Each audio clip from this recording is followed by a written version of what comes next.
All right, I see some gameplay going on here. Do, do, do. And where is...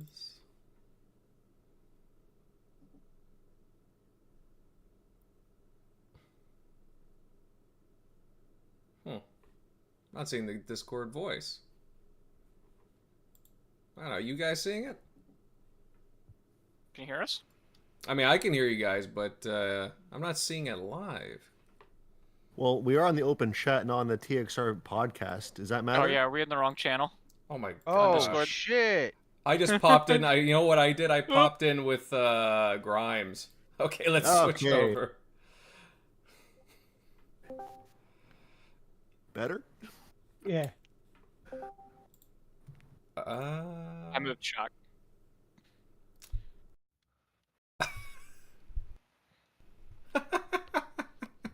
That's too funny. Okay, I think. I trusted you, Invader. Well, it's a good thing. It must have been my fault because I was the first one in. I meant to say something, but then I was like, oh, I guess we're just doing it here today. It's too funny. All right. My bad.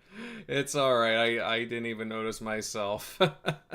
Oh man, that's too funny. What's going on, everyone? Welcome back to another episode of the Xbox Roundtable Podcast. This is show number 293. And yeah, we were accidentally in the wrong Discord chat, but we're good now, obviously. No harm done.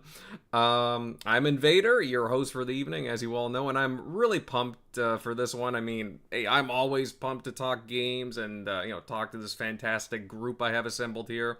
So, I guess that's, not too different from the usual, right? But yeah, welcome everybody tuning in right now. We got lots to go into. With the Game Awards, the nominees have been released. We'll give you our thoughts on all of that and how Xbox did, and who knows, maybe we'll hear something from them there. As well, it seems like Turn 10 has gotten some new leadership. We'll see how Dan Greenwalt at the helm will aid the studio. And The Last of Us 2 is getting a remaster.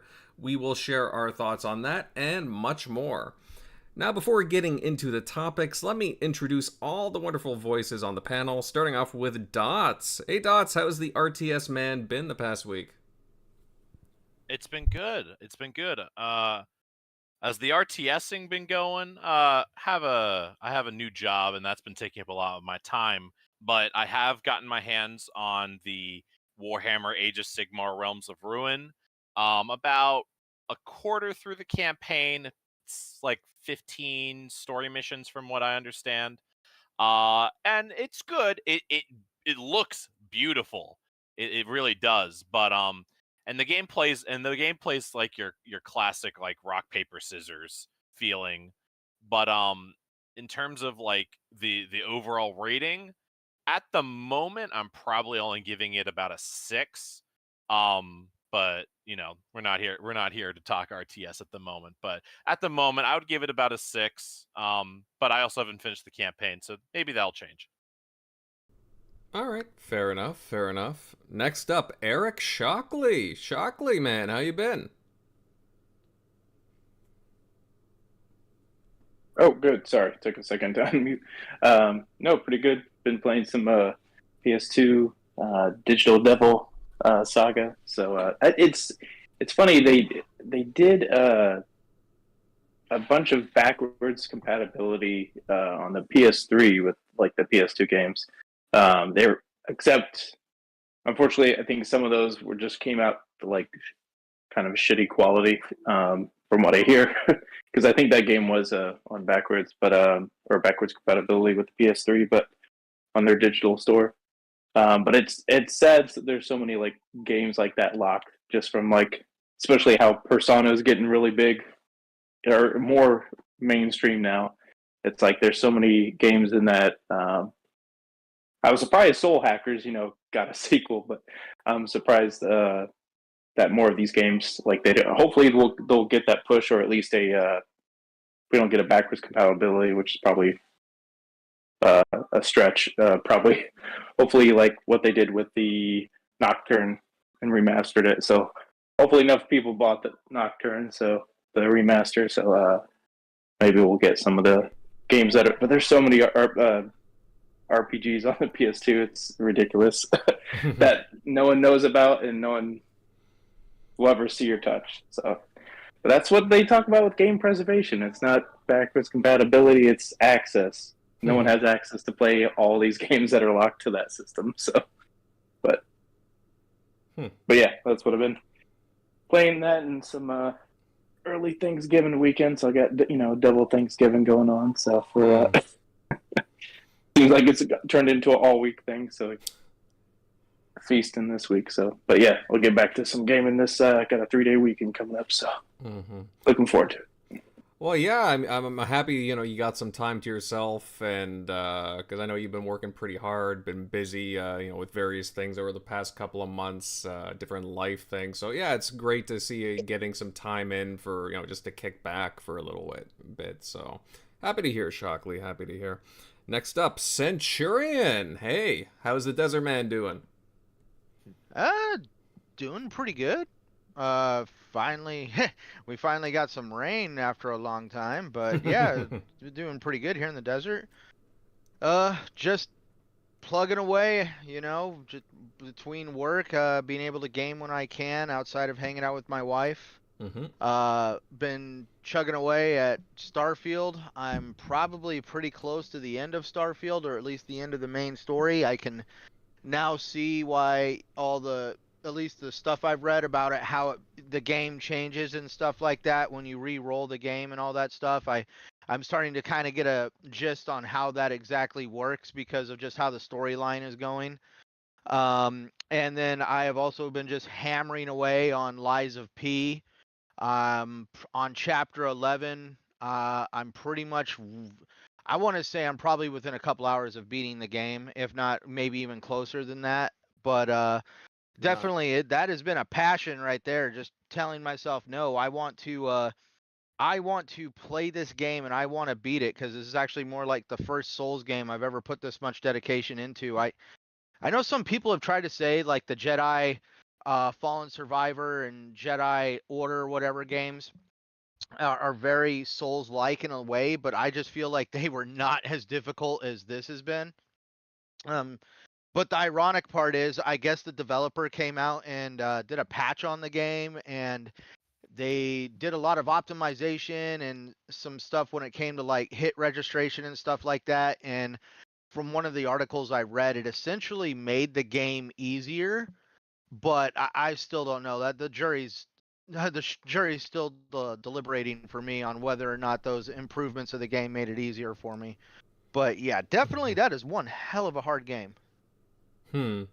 Yeah, you know what? I have it downloaded. I haven't touched it. I've been trying some other indies and I've just different games as well, but it's on my radar. I was talking about it a lot when it came out. I know a few people on the panel have played it, but honestly, the concept itself just looks really interesting. So even if it is like, again, one of those Souls-like games, it seems like something that, regardless of the difficulty, I would just, I don't know. I would just be really into it.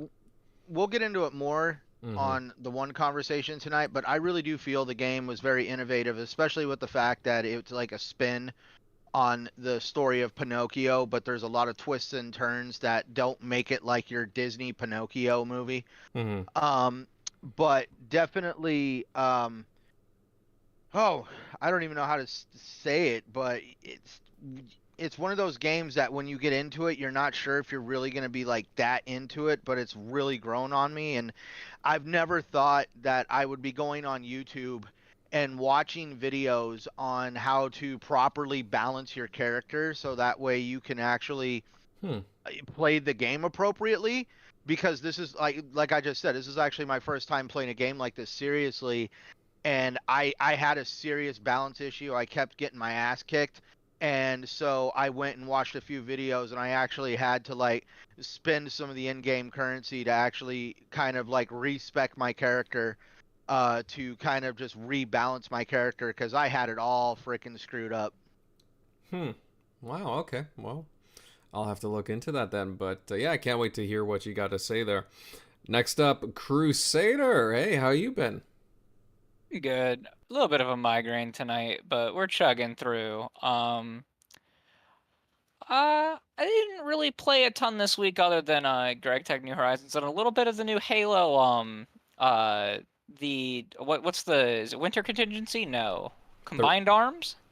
Oh, is that what it is? Yeah. Whatever the Yeah, event is. combined arms. Combined Arms. Yeah, I was playing some with Dots today. It's the Halo playlist. The Halo 3 playlist is excellent. It is absolutely excellent. Only thing that could be better is if it had VR starts. Ooh, dang. Yeah. You know what? I still haven't sampled that myself. We all got to get in on that sometime. We do. So, looking forward to that. Yeah. I definitely got to sample that sometime. But looking forward to your thoughts, Crusader. Moving on down the list, we got Grimes. Hey, Grimes, how you been? What's going on? I've been chilling this week. I've been playing Persona 5 Tactica. Really liking it so far, although I'm very early in the game. But yeah, I'm enjoying it. My only gripe with that game is there are constant loading screens. About 2 minutes, every 2 minutes, there's a loading screen. But it's a fun game. Your typical turn-based game.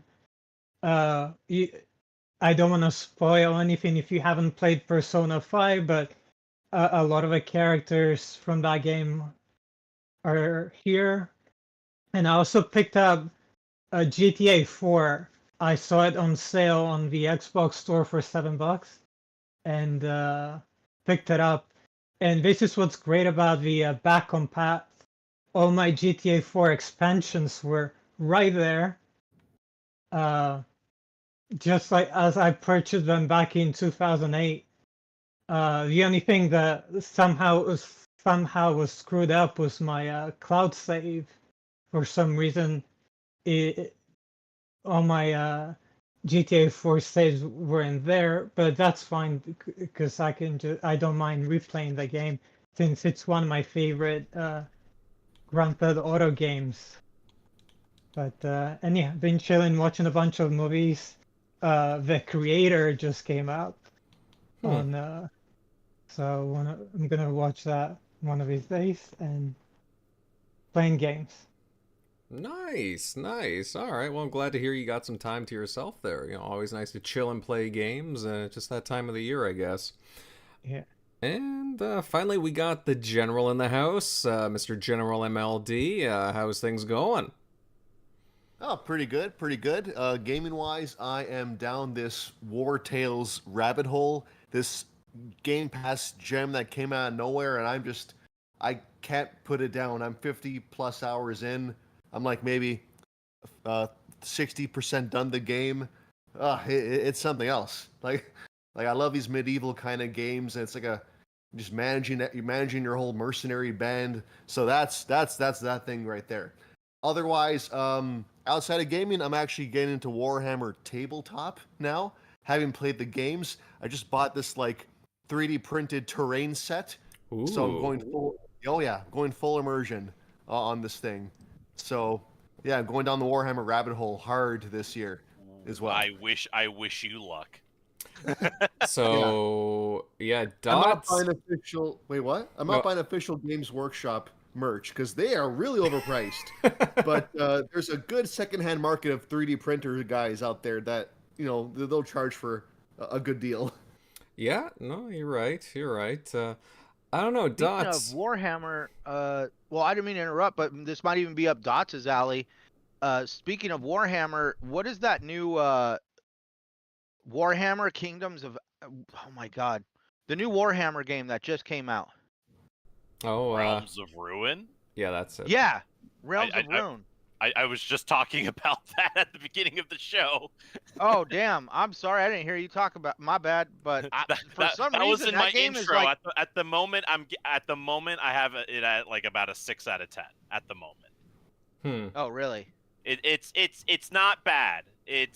But it has things to be desired. But I also haven't beaten the campaign yet, and I've only touched multiplayer a couple times. But at the moment, it's about a 6 out of 10. See, that was the one thing that appealed to me was that it had a cinematic campaign. I was like, oh my god, there's actually a story here. Oh yeah, no, the graphics of like the cutscenes, it almost feels like Blizzard quality. Like they're actually pretty good. Wow. Well, I don't know, Dots. You want to get together with MLD and your Necrons and his Black Templars? I still have to learn how to play 10th edition. I haven't actually had a chance to play a legit. Hey, me too. 10th. I'll learn as I go. Yeah, I know, and I'm still, my tower is still, I promise at like the beginning of the new year, I'm gonna go hard into it. I got so many models that I need to put together, but MLD's been giving me the motivation recently. Well, so. I have to get back into it because now they're releasing new, like, revamped Necron models for some of the named units, so I'm really hype about that. Oh yeah, I'm pumped.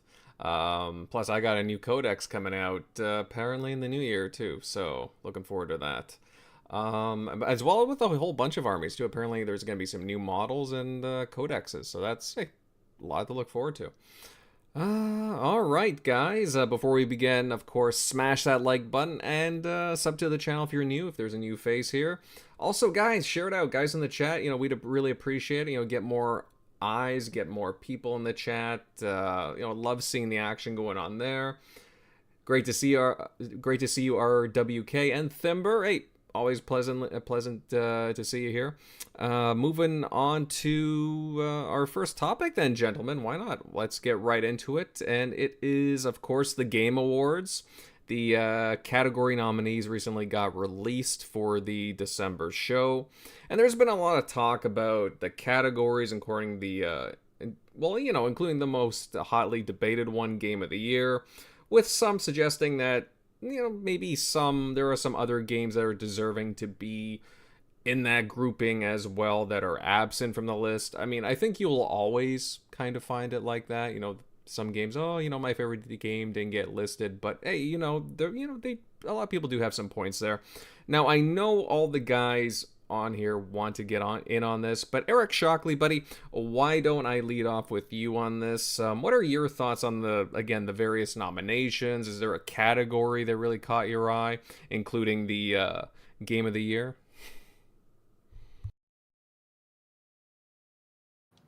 Oh, sorry, my bad.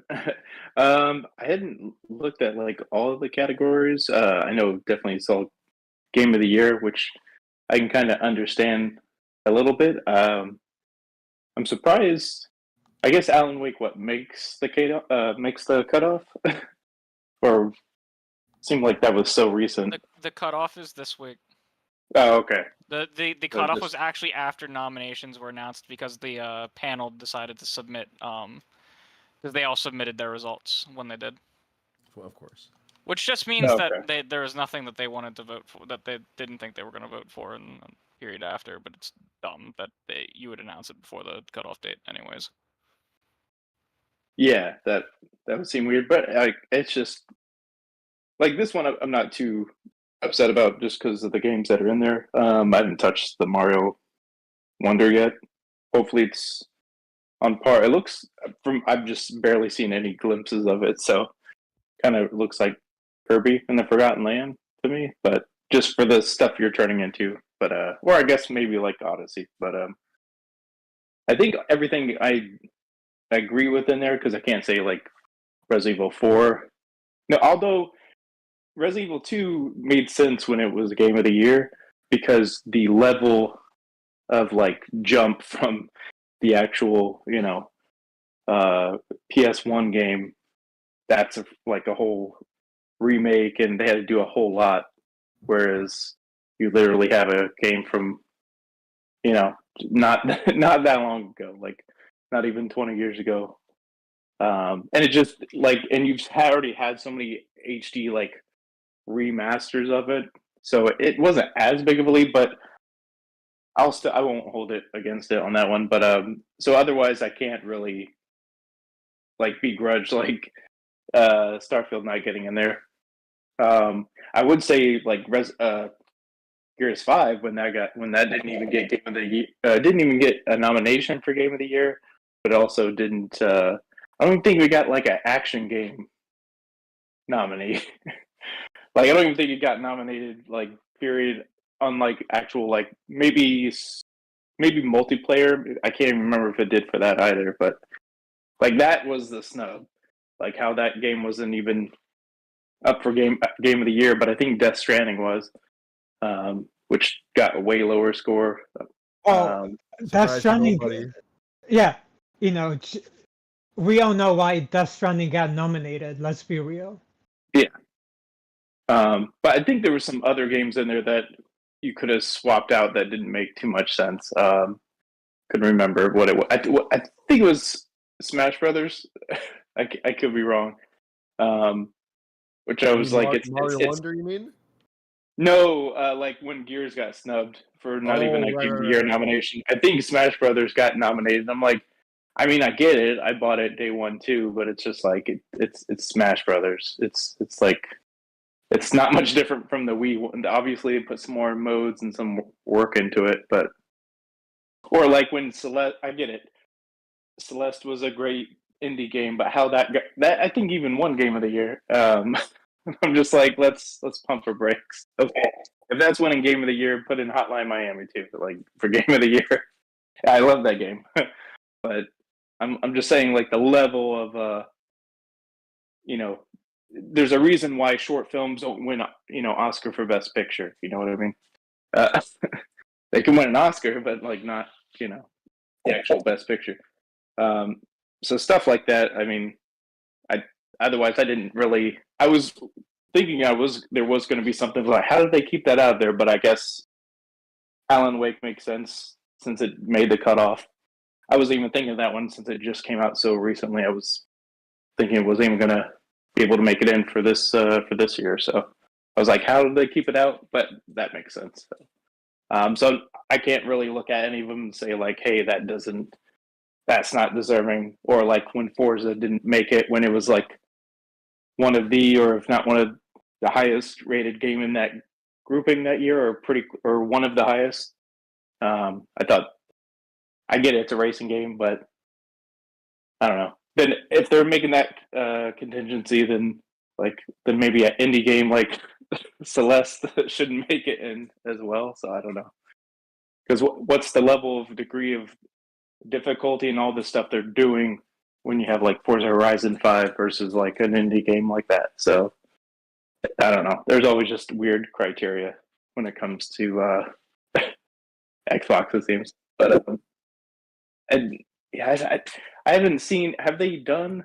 I guess they've done a bunch of Nintendo Directs. I just have not caught any of them recently, so I have no idea what this Mario Wonder is. I don't know how I haven't seen it on my feed really up until like this week, but I'll check it out. But otherwise, I didn't have too many problems with the grouping I saw. So, but yeah, it kind of sucks that it's kind of like another year. I'm guessing it's a pretty huge drought at this point that Xbox doesn't have a Game of the Year nomination. Probably, I can't even think. Maybe what? Halo, I don't even know if Halo 4 would have been in there. I can't even think of one. It's so that part kind of sucks because we thought maybe Starfield was a shoo-in for Halo. Kind of failed to make its mark. But yeah, other than that, but hopefully Hellblade. I thought Starfield was shoo-in, but hopefully Hellblade is, but maybe not. We'll see. I'm sure it'll get the arts like indie nod. They'll probably get in. So as long as hopefully it's not, it comes out as a banger. So we'll see. Yeah. I mean, I am kind of surprised. I mean, okay, you can have Starfield maybe not be in the Game of the Year category, but it's not in too many categories from what I saw. I think it's only in one. Mm-hmm. Oh wait, Outer Worlds counts, right? Wasn't that nominated for game? I guess they barely had much to do with it. It was Outer Wilds, I think. Outer Wilds. Oh, okay, maybe. I couldn't remember. That's what I was like. There's Outer Worlds and Outer Wilds. Oh, okay. Very curious, very curious. GeneralMLD, why don't you share your thoughts? I mean, I thought Shockley had a pretty good take there. Yeah, I mean, lots to go over here. I think Grimes put it pretty well. You know, a little bit on the spicy side, depending where what you want to attack here. What are your thoughts on these nominations? I think some choices were pretty good, but there were some glaring omissions that I think are a little suspect. Like, for one, although I personally didn't play it, Hogwarts Legacy was one of the most high-rated and highest-selling games of the year, and it was completely snubbed everywhere, which leads me to believe that the controversy surrounding the game, which again had nothing to do with the game itself, prevented it from being recognized for the quality that it is. So it tells me that the panel, whatever passes for his panel, is more concerned about, say, politics of the day than the actual quality of a video game. But I'll leave it at that. I just feel like a game should be nominated and recognized for its quality and not for an opinion of its original creator. But again, I'll leave it at that. Resident Evil 4. People are on the fence about this. I personally think it shouldn't be on there because although I've been the original so many times and I've been the new one too, although it's largely a new game built from scratch, the framework, however, is from the original Resident Evil 4. And in my opinion, that shouldn't it should. I think they should do a remake category because I feel like between that and Dead Space, which were both phenomenal games, they should be recognized for the quality that they are. But at the same time, so many games this year were so high quality. Like, why not give a new game the spotlight? Like Lies of P. I feel like that game should be up there. One of the best Souls games I've played. Then again, my only experience is Elden Ring, but hey, that's a pretty high bar. So if I beat Elden Ring and I really like Lies of P, I feel like that deserves a mention right there. But although it got nominated for other categories, I do think it should be up there. But whatever. Moving on from that, Mario Wonder. Nintendo always has this thing with whimsical games that no other brand can match. I'm not surprised that game is up there. The critics all agree it's a great game, and I'm not doubting that. Alan Wake 2, I guess, maybe. Spider-Man 2, I guess, it rated well. But Starfield, a lot of Xbox fans were upset about that. Me, I'm more of a realist. I know that the game was a little divisive. It's not perfect by any stretch. You either really, really love it, or you couldn't get into it. And because of that divisive nature, I'm not surprised it's not a Game of the Year nominee. But it's still a great game, don't get me wrong. Like, I had a fantastic time with the game, but I feel like Game of the Year nominees have to be more universally liked. And so there's that. Baldur's Gate, yeah, that's a no-brainer. I think that game should win. I'm looking forward to playing that on Xbox, but that, from what everyone's saying, Larian, they do a terrific job just putting all this content into one game. I'm really looking forward to that. But in terms of like the other omissions that I find a little bit sketchy, I'm sure someone will correct me here, but like there's one category where an indie game was nominated, but it turns out it wasn't actually an indie game. It was the Diver. It's a game by Nexon. Yeah, like something like that, or something like Best Esports Coach, and the guy wasn't even a coach. Then there's little. I know Crusader has an opinion on this, but yeah, Destiny 2, community support. I know it was nominated before the layoffs happened, but I feel like the last expansion, Lightfall, was just so bad the community's been pissed off ever since. And community support or not, I feel like the community being upset from the content shouldn't allow the game to be on. I feel like when Sea of Thieves, go ahead. Community support is not support from the community. It is literally their their structures for putting out patch notes, for talking to the community. It has nothing to do. It should be a studio that's nominated and not a game that's nominated. It's one that's like just a thing that I dislike that they do.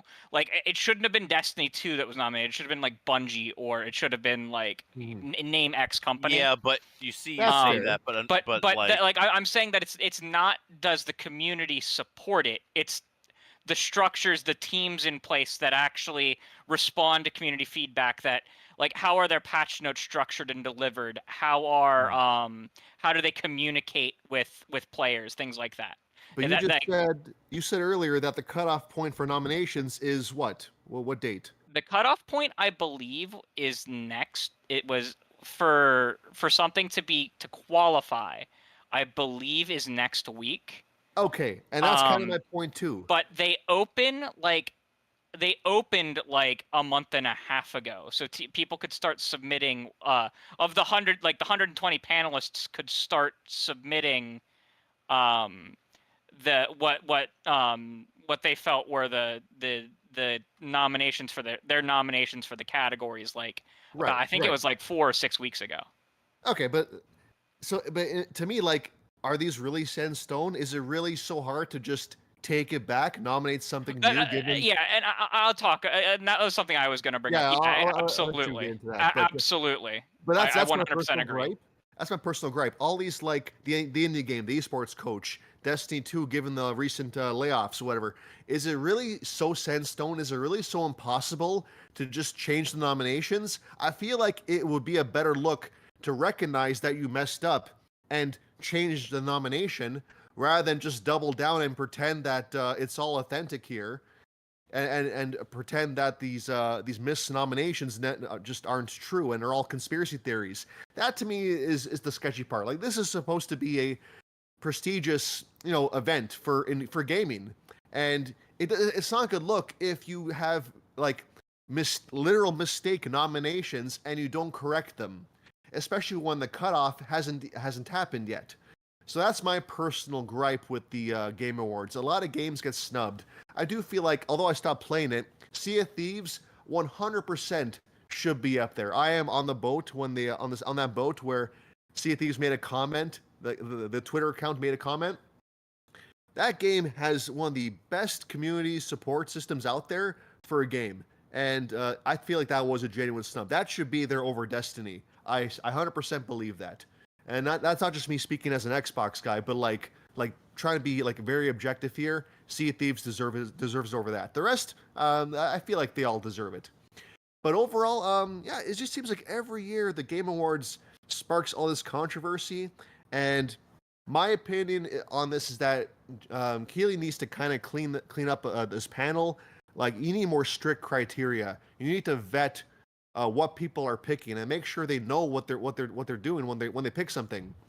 Other than that, I'm going to be watching it for the announcements, and I hope Xbox puts on a good show, because they are nominated for other categories, because they did put out a lot of games this year. Like Hi-Fi Rush is being nominated for best soundtrack, something like that. 5. It's been nominated for 5 different things. Exactly. So Xbox doesn't have to win Game of the Year to clean up at the awards. I feel like they will walk home with some awards. Like, in the end, I think they'll get more than Sony, because Sony only really released Spider-Man 2 this year. So they don't have to win Game of the Year to get some accolades for themselves. So I do feel like Xbox fans still have a reason to tune in, if not just for the announcements. So yeah, that's my take. Otherwise, people talk about the Xbox tax. Now, I don't go all in on that boat. I don't believe in an Xbox tax specifically. What I do believe in is that human beings are nostalgic. Human beings have personal preferences and unconscious biases, and those do play a role. Like, say, an iconic IP from someone's childhood. That I feel like benefits more Nintendo and Sony than it would Xbox, because Xbox didn't really come into its own until the 360 generation. So a lot of people that are reviewing games today are adult journalists. They grew up on Nintendo and PlayStation, and I do feel like that unconscious bias, that brand preference, that can make a difference between an 8.5 and a 9, in my opinion, even if they're not consciously aware of it. Whereas Xbox, they don't really have that cushion to rely on. Yes, you got your Halo and Gears, but other than those, not really. So Xbox, it's not that there's a tax on Xbox, it's more that the other guys get a bump. The Xbox doesn't see that bump, and they have to try all the harder to get their recognition that they deserve. That said, I do feel like when there's negative news, for Xbox, the news articles come in loud, they come in numerous, and everyone's talking about it. If Sony were to make a similar mistake, you don't really hear half the chatter surrounding it. So in that regard, I do feel like the deck is stacked a little bit against Xbox over the years. Maybe it's just because Xbox One wasn't as successful as PS4, and we're basically coming off that. But I do feel like, in the end of the day, hey, we're all human. We all have preferences. We're not all 50-50, and that could factor into certain reviews and nominations. So yeah, that's my take. I do feel like Xbox has its work cut out for it, but I do feel like the future's going to be pretty bright for them. It'll be hard to ignore the quality that the Xbox will put out starting next year. So yeah, that's my rant. Well said, Rant. Well said. Moving on, Dots. I mean, I'd like to hear your responses to this. Again, like some interesting nominations, categories, of course. I don't know. What do you think of the nominations? Did you get a chance to take a look? And yeah, are there any omissions? Anything that you would like to see there? Please tell us. Yeah. I did my voting. I did my. You know, as an American, we have a sworn duty as a citizen to vote, and so as a gamer, I feel that the same applies to the game. So no, I did my votes. Game of the year for me is Baldur's Gate, not only because it's the only game on that list that I've actually played, but I've seen the media of it.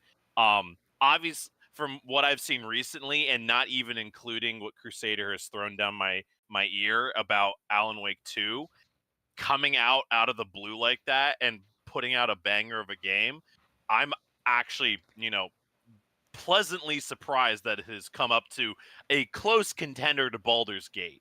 While I think the player base for Alan Wake 2 is a little bit more niche than Baldur's Gate, because I think it would not surprise me, in my opinion, that Alan Wake 2 has a quality that's much better, but Baldur's Gate 3 is pumping out the numbers. It has so much coverage, so many people playing it, so many people still playing it, and then once it hits Xbox, more people are going to play it. That physical deluxe edition for $80, my God, that's awesome. More people are going to be freaking playing that game. And imagine how much hype would come out in that game if they added even some DLC. I know they said they're not going to up the level past 12, but they could add different classes, because D&D still's got a lot of classes that weren't covered. Maybe even species for the main character. I don't know. But I think Baldur's Gate has, like, I'm going to say, in my opinion, it has like a 75% chance of winning. If Alan Wake 2 wins, I will not be upset. But my money is on Baldur's Gate. For the other categories, talking about the Destiny community thing, I don't see them, like, even if at their best, I never would see them beating out Final Fantasy 14. Final Fantasy 14's community support is amazing. Their community in general is just like superb. It is They hard won the to last beat them. two, right? Yeah. Oh yeah. Yeah. And they have not dropped any balls. They have not caused any drama. They are still on top of their game, and people are continuing to be hyped up for the next Final Fantasy 14 expansion coming out next year. So they have not lost a step. So that's gonna keep going on as it is. So I think they're gonna win that. I was surprised to see Company of Heroes 3 had a nomination for one of the strategy segments, And not Age of Wonders. And not Age of Wonders, which is amazing. I forget. I think I saw Total War Warhammer 3 as one of them somewhere. I'll tell you when I get to it. I'm voting right now. Oh, no, because like I have no negatives with Company of Heroes 3. I think it's too early in its life cycle because Company of Heroes 2 was really good at the end of its life cycle. What had the most content and also means that had the most modding support. Because that's when me and Crusaders friends will play a lot of Company of Heroes is with like all the Steam Workshop support, and 3 hasn't had that big of a life cycle. I played through the campaigns; they're good. Honestly, I think Company of Heroes 3 is better than Realms of Ruin at the moment in terms of gameplay. In terms of story, Realms of Ruin is still much more in depth and much more, pretty to look at. So that was my surprise to see Company of Heroes 3 there. I'm not too big on the drama of the Game Awards of who's selected, who isn't. I am surprised that Starfield didn't get anything.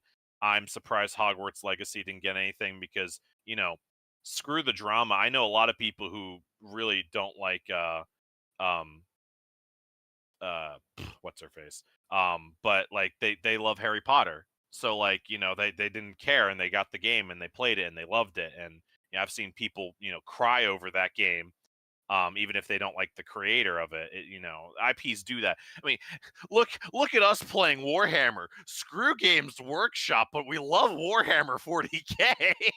It's right now, even now, Destiny 2. I still love the story. The story is great, and the gameplay is pretty good and enjoyable. Bungie's on my shit list right now, so like. I believe in separation of IP and developer. There are certain cuts that make that an issue because like I Bungie, I'm still waiting for once I see Microsoft actually working with Blizzard, not Bungie, Blizzard. I'll probably get more involved with that, but I've also stopped really playing Blizzard games ever since those allegations came out. And then again, also they haven't put anything out for StarCraft 2, so I haven't had a reason to play StarCraft 2 because there's nothing there anymore. But no, I was also pleasantly surprised to see the voice actor for Astarion from Baldur's Gate 3 is in the voice actor nominations. He got my vote for sure. I know I saw Armored Core 6 got a nomination, which was awesome. They got my vote there too. So I'm pleasantly surprised to see a decent spread, at least of what I've played. But as for the game of the year, it's for me it's Baldur's Gate, and I've seen so much coverage and so much love for it, and so the amount of replayability. Because like a game like Alan Wake, I'm assuming you kind of play through it once you get the story, maybe go back again for all the collectibles, 100% it, whatever. Baldur's Gate 3, people are going to be playing for a long time because they're going to play as overclass, they're going to play as a good guy, they're going to play as a douchebag, they're going to play as a gray character. God, imagine mod support in that. Playing it with your friends is a completely different experience. It's mind-boggling how much is in that game. You could dump probably well over a year of game time into that game, and people have made videos showing voice lines that most people will never see because there's very specific things you have to do, but the entire game and everything you can possibly do has been voice lined, and it just that amount of work and that amount of effort into a game that beautiful and well done. Very little bugs or issues that I've ever had to deal with that couldn't be fixed, like with loading up an older save only a couple minutes ago, or even less than that. It's a great game. So that's my take on the Game Awards. I am looking forward to the announcements, but I'm also kind of like head under a boulder with a lot of this drama or some of these some of these news takes on what's going on. So that's my take on that whole shindig. All right. Next up, I'd like to hit up Centurion for his thoughts. Cent, I mean, we've had, again, quite a few different takes already. I mean, I really appreciate all the different insights the panels have given so far. What do you think of the nominations? What do you think of what the Game Awards has put out? When it comes to the nominations, at least just real quick, I'm just going to kind of go with my quick consensus. I'm not going to sit here and single out one game or another. We all know who they are, but there's some games that belong in there. There's other games that don't. I'm not going to be one of those that say Starfield belongs in there. There is other games that do belong in different categories. Some of the guys that I was reading and also listening to felt that Lies of P did not really get, like GeneralMLD mentioned, Lies of P did not get really many nods, considering, its art style. It's a definitely very well done game, and it did not get as much recognition as it should have. We're also seeing other games that should be in there because of controversial issues. And this is where, so when it comes to the nominations, I am just going to bluntly say one thing that absolutely pisses me off is we have Spider-Man being put in for one of the Game of the Year categories. And everybody's going to, I'm not because it's Spider-Man or it's PlayStation. It's about the sheer fact that the game launched in a detrimental state, and we're over here boo-hooing that frickin' Redfall had shader issues and some frame dips and stuff like that. But I'm gonna say it right now, like the stuff I saw on Redfall was comical versus the thing on Spider-Man was just outright just like, what the hell are you doing? Like, I had, in all of my years of gaming, I had never saw a cube floating around on the ground. Basically, Spider-Man was a cube because his pixels completely broke down completely. Yeah, Spider Cube. Spider Cube, yes. I had Spider Cube happen to me. Yeah, see, and or he goes invisible, and all of a sudden we've got like webs just shooting out of God knows where. Where's it coming from? Frickin' Narnia. But anyways, it's just more like, so we're gonna give the nod to Spider-Man 2, a game that launched in an absolute crap state. It was not it did not really reflect the pedigree that Insomniac Games has had, or the pedigree that Sony has crafted over the years for games of that style. And there was an article just written recently that it seems like Sony is just continuously wanting to play it safe by creating games based off of entertainment properties, basically stuff that already has huge fanfare, rather than being innovative and trying to grow a new IP. Looking at Days Gone, that was a really fun game for me. That game got completely shut down. And that's where, we could go on all day long on why it does look like that for the majority of, like, a lot of people do feel like that the Game Awards does cater a little bit of favoritism towards one brand or the other. But for me, it's not exactly about the idea of an Xbox tax. This is where, for me, the Game Awards are nothing more than an E3 event for me. An Xbox stage show, a PlayStation stage show. I'm able to go on and watch some trailers and see a little bit of what 2024 is going to offer to me as a gamer. But when it comes to the awards, it's an absolute, like, I'm sorry, if Jeff Keighley's even listening, which I doubt, but hey, clip me and send it to him if you want. But his show is an absolute farce. And and it just feels like Jeff Keighley knows that the only way he can drum up any kind of amount of attention for the video game awards is to craft some kind of system that generates controversy. Let's just do absolutely outrageous, outlandish, either, I'm not trying to be an ass in saying this, but either Jeff Keighley and the people in charge are absolutely out of their minds and they have no idea what they're doing, or they're actually geniuses and they are strategically creating controversy, because if you look at it, because of the controversy, everybody's talking about the Game Awards and they're all wanting to tune in. And it just feels like every single year there is some kind of controversy that circles the Game Awards. And it's almost to the point where my conspiracy theory mind feels like this is being strategically crafted to somehow get more people to want to focus on him. And that's where it's not been about the developers, it's not been about the games, it's all about just getting people to tune in for him to collect those advertising dollars. And of course they're just going to focus on games that either strike a little bit of nostalgic value in trying to somehow shoehorn a remastered game into Game of the Year, or games that like Diablo 4 that did have an amazing amount of fanfare but launched in a state where people were completely pissed off about how it launched, and then they patched the game and it turned out even worse.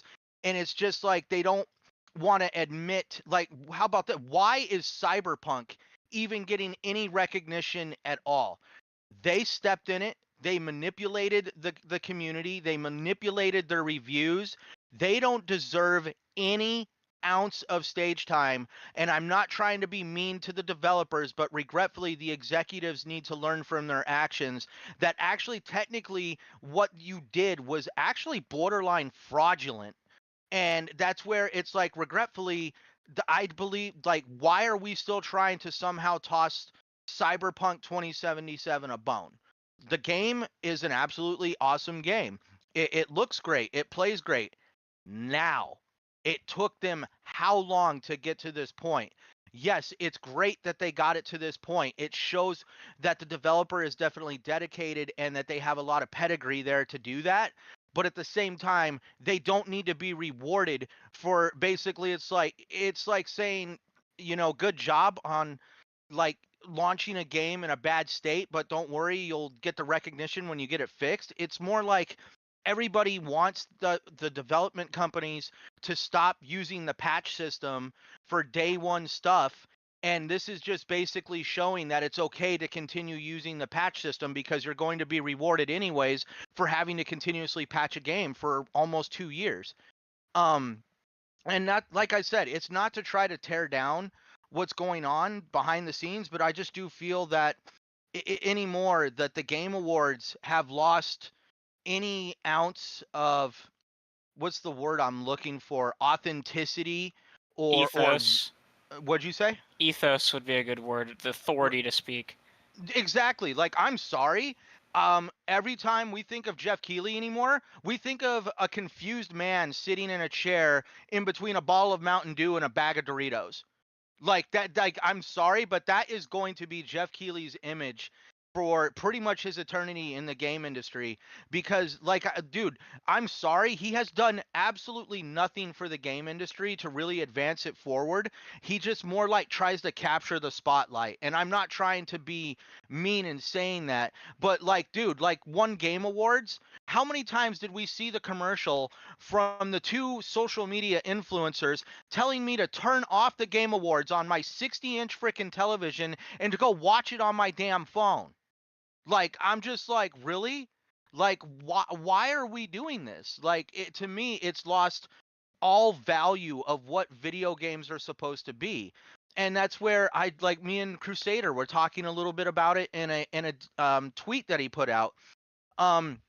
There's developers out there that do deserve recognition for the hard work and effort that they put into a game, but because of how somebody feels about Xbox or the author of the frickin' material that originally recreated it, and there's a whole other list of other developers that have been left on the sidelines because of just completely BS reasons, and we're all trying to grasp at the idea that somehow Spider-Man actually did something good for gaming this year. So that's where, to me, like, I'm not trying to go on a rant. It's just the idea of the Game Awards for me is nothing more than I tune out when he has the stage performances with the music and the other stuff that happens. It's more like, it's like anymore when you know the awards are being handed out, you're out making a sandwich, but when the commercials come on, you're sitting on the couch tuned in for what's going to show up. It's like a complete nature in reverse. Interesting take there, Scent. Love the passion. I gotta admit, love the passion. And yeah, I mean, I'll be honest with you. I kind of hinted at this earlier. I'm kind of in the same position. I mean, I don't mind sitting through the show, but I'm mostly there for reveals or some trailers. Not so much the awards themselves personally, because I got my own favorites, but it does have some interesting things to it, I guess. Well, I mean, but yeah, it's more like, but I do think it's kind of funny that, like, tell me, when was the last time you guys, when you saw an award handed out, you're like, I got to get to the store right now. I got to buy that. I don't know. I'm too enfranchised that I've played most of them. Like, it's not gonna be me running out to buy it because I've probably played it, or it's not a genre of game I want to play. Like, no, what were you saying? Yeah, I'm just saying, like, I'm too enfranchised to be like that, because it's not gonna persuade it's not gonna persuade me to buy it, because I've either already played it or no, I'm not going to. Dude, like, I'm sorry, but if he was to walk out on stage right now and worst game of 2023 goes to Gollum, be like, yep, I bought that. That's me over here. I bought it. It's. I'm not gonna sit there and say I loved it, but I'm just gonna say, yeah, I bought that. I play what I want. I play where I want when I feel like it, and that's why I laugh at the whole console war mentality. Yeah, I'm an Xbox guy. I prefer Xbox. The majority of my entire library is on Xbox, but I don't understand why some people stake one flag in the sand or whatever, what have you. But that's where it's just like, to me, it's like, I own multiple consoles, so that way I am never cut off from what I love to do, and that's just play games in general. And to me, it's like, if I see it and I want to play it, I go buy it and I play it. I don't got to sit there and concentrate on what system it's on. And that's fair. That's fair, Scent. Let's see. I'll get to Grimes and then Crusader. Grimes, got any thoughts on the Game Awards? I mean, some of these nominations are pretty interesting, huh? Yeah, let's be real. Like many of you guys mentioned it, the only reason people tune in is for all the new, fresh trailers. Yep. Like, I never really cared about the Game Awards. First time I actually watched it from start to finish was the year the Series X was announced. I've never been a massive person on award shows because most of it is BS. I was flabbergasted with the snubs for a Game of the Year, like Hi-Fi Rush, Diablo 4 was a good game, Starfield, I know you guys mentioned Starfield, Hogwarts 2. There were games that deserved the nomination. Lies of P as well, another excellent game that was developed by a very small studio and most definitely deserved a nomination. But overall, I don't have many issues with the nominations apart from Resident Evil 4. In my opinion, remakes shouldn't be included in the best game of the year category. Put them in their own category, and whatever, I'm fine with that. The judges system is somewhat flawed, and they do favor one platform over the other, but I'm not going to get into that. Regarding the judges, I would much rather see some sort of system similar to how the Olympics are. The way judges score athletes. And once whatever the highest score is, it gets completely nulled, removed, and you do the other scores. And that's how the game should be nominated. I don't want to speak for everyone here, but I'm sure most of us can stay impartial when judging a game regardless of the platform. We'll discuss Forza later in the show, but the newest installment, for example, is the least favorite Forza, and I love it's my least favorite Forza, and I love Forza. Look at a game like Horizon Zero Dawn. It's probably one of my all-time favorite PlayStation games. I also found it more appealing than God of War or The Last of Us 2. God of War, for example, it looks great, but I still can't get around to finishing it. Just that I'm not that interested in it. Another PlayStation game that I really like is The Getaway, back in the day for PlayStation 2. And then you've got Nintendo. It's Nintendo. 9 out of the 10 things they make turns into pure gold. So I don't care who or what platform makes the game. A good game is a good game, and if I'm enjoying it, that's what matters to me. But going back to the awards, the Game Awards, this is why I prefer the DICE Awards. The DICE Awards, it's an awards show for the developers, by the developers. The developers themselves vote for the winners. And this is how much of a joke the Game Awards could be. Some of the awards are actually given before the event even starts, which is unacceptable. It's a massive insult to the people working on those games. And don't even get me started on some of the categories, like the esports categories. They take about 40% of the Game Awards categories, most of whom I have absolutely no idea who these people are. And they don't really have anything to do with game development either at all. And listen, like, I love Starfield. I'm not saying it should be winning game of the year, but in my opinion, it certainly should have been nominated ahead of games like Resident Evil 4. Starfield, right? I've put in 100 hours into that game, and I've only done 4 main quests. I'm just taking my sweet time with it, exploring planets and building my own bases. And I'm gonna be playing it for many more hours. If a Game Awards really wants to be taken seriously, they should, at the bare minimum, expand the Game of the Year nominations to 10 slots, 10 nominations, and have less esports awards.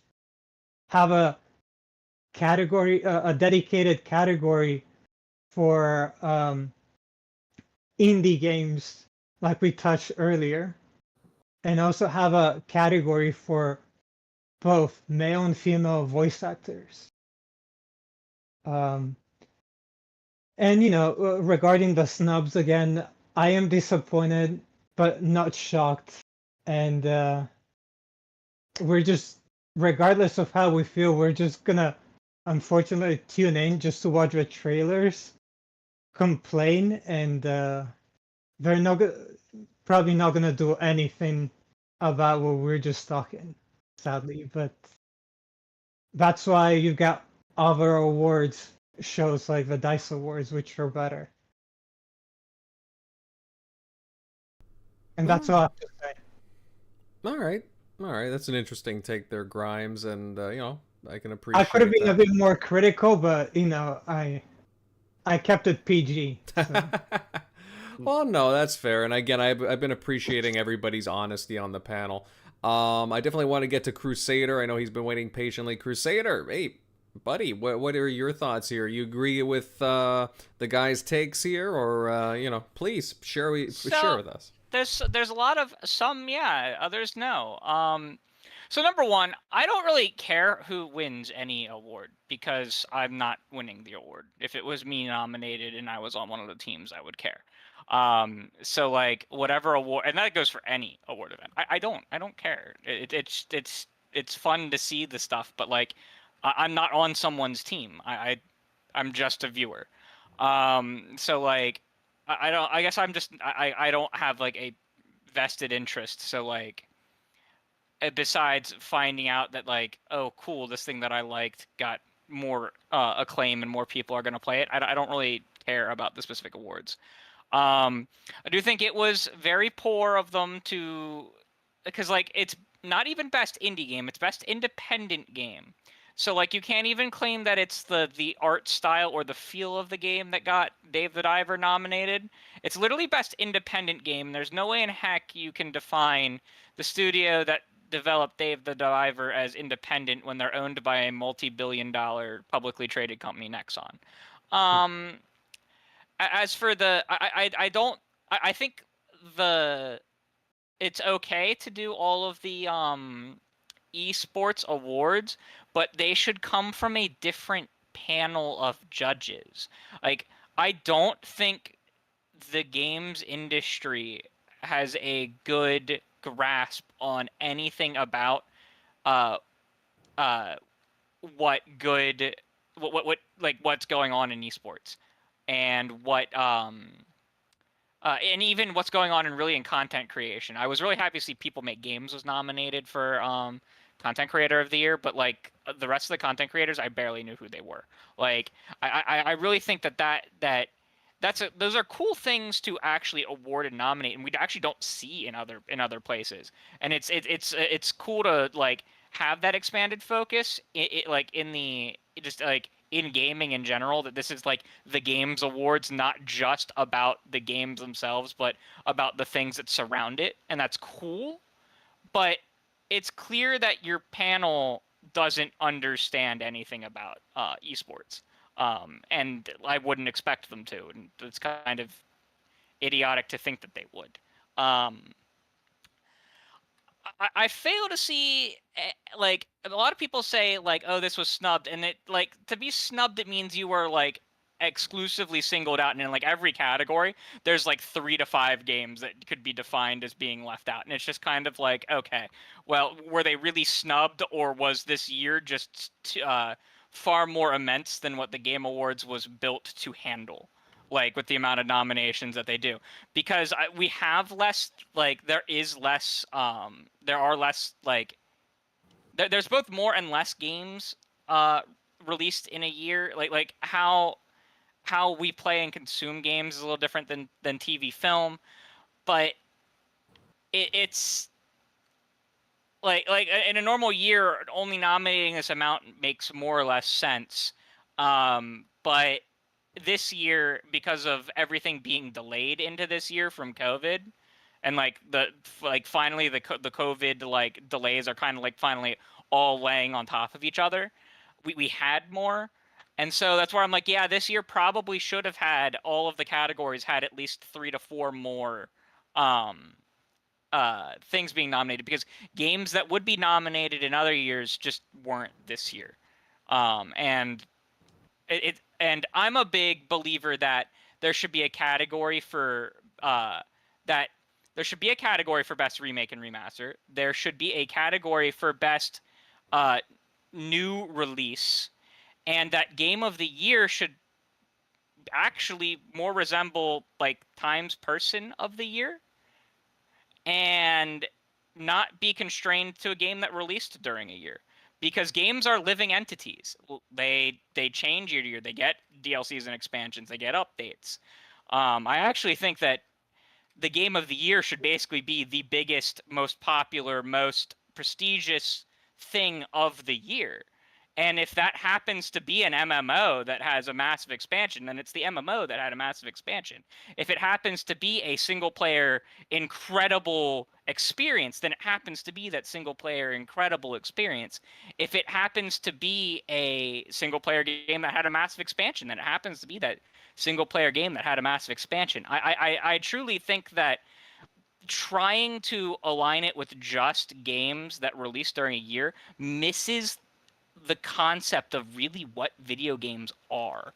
And because like I'm an extreme person and perfectly fine with Resident Evil, but I would also have not said that like something like I know Sent is upset that Cyberpunk got nominated at all, and that's fine. But if we go back further, we can point to The Witcher 3 instead and go to The Witcher 3 Blood and Wine. I actually think, and Blood and Wine won RPG of the year the year that it was released. No, the only reason why I made my comment is because I get it. Did to fraudulently confuse people. I get it. That's why I'm going to hop to use the example of Witcher 3 Blood and Wine, right? Blood and Wine won RPG of the year it came out. I knew right? The Witcher. I knew The Witcher when Cyberpunk launched. I Mhm. was one of those that said have faith in in CD Projekt Red because they fixed stuff. Yeah. Look at how The Witcher went down, and then it came out that the executives were controlling, like they were giving Yeah. the No. reviewers stock footage to actually hide the fact that the game was essentially broken on I'm literally console. I'm just trying to use an example. I pretend that none of that happened. I would be like, yeah, the Cyberpunk 2077 Phantom Liberty should be nominated for Game of the Year.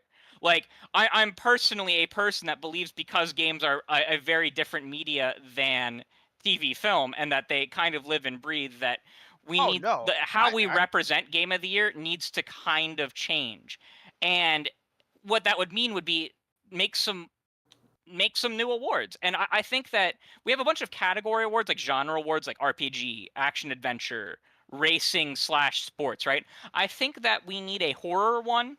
I think that was there was a bunch of good horror games this year.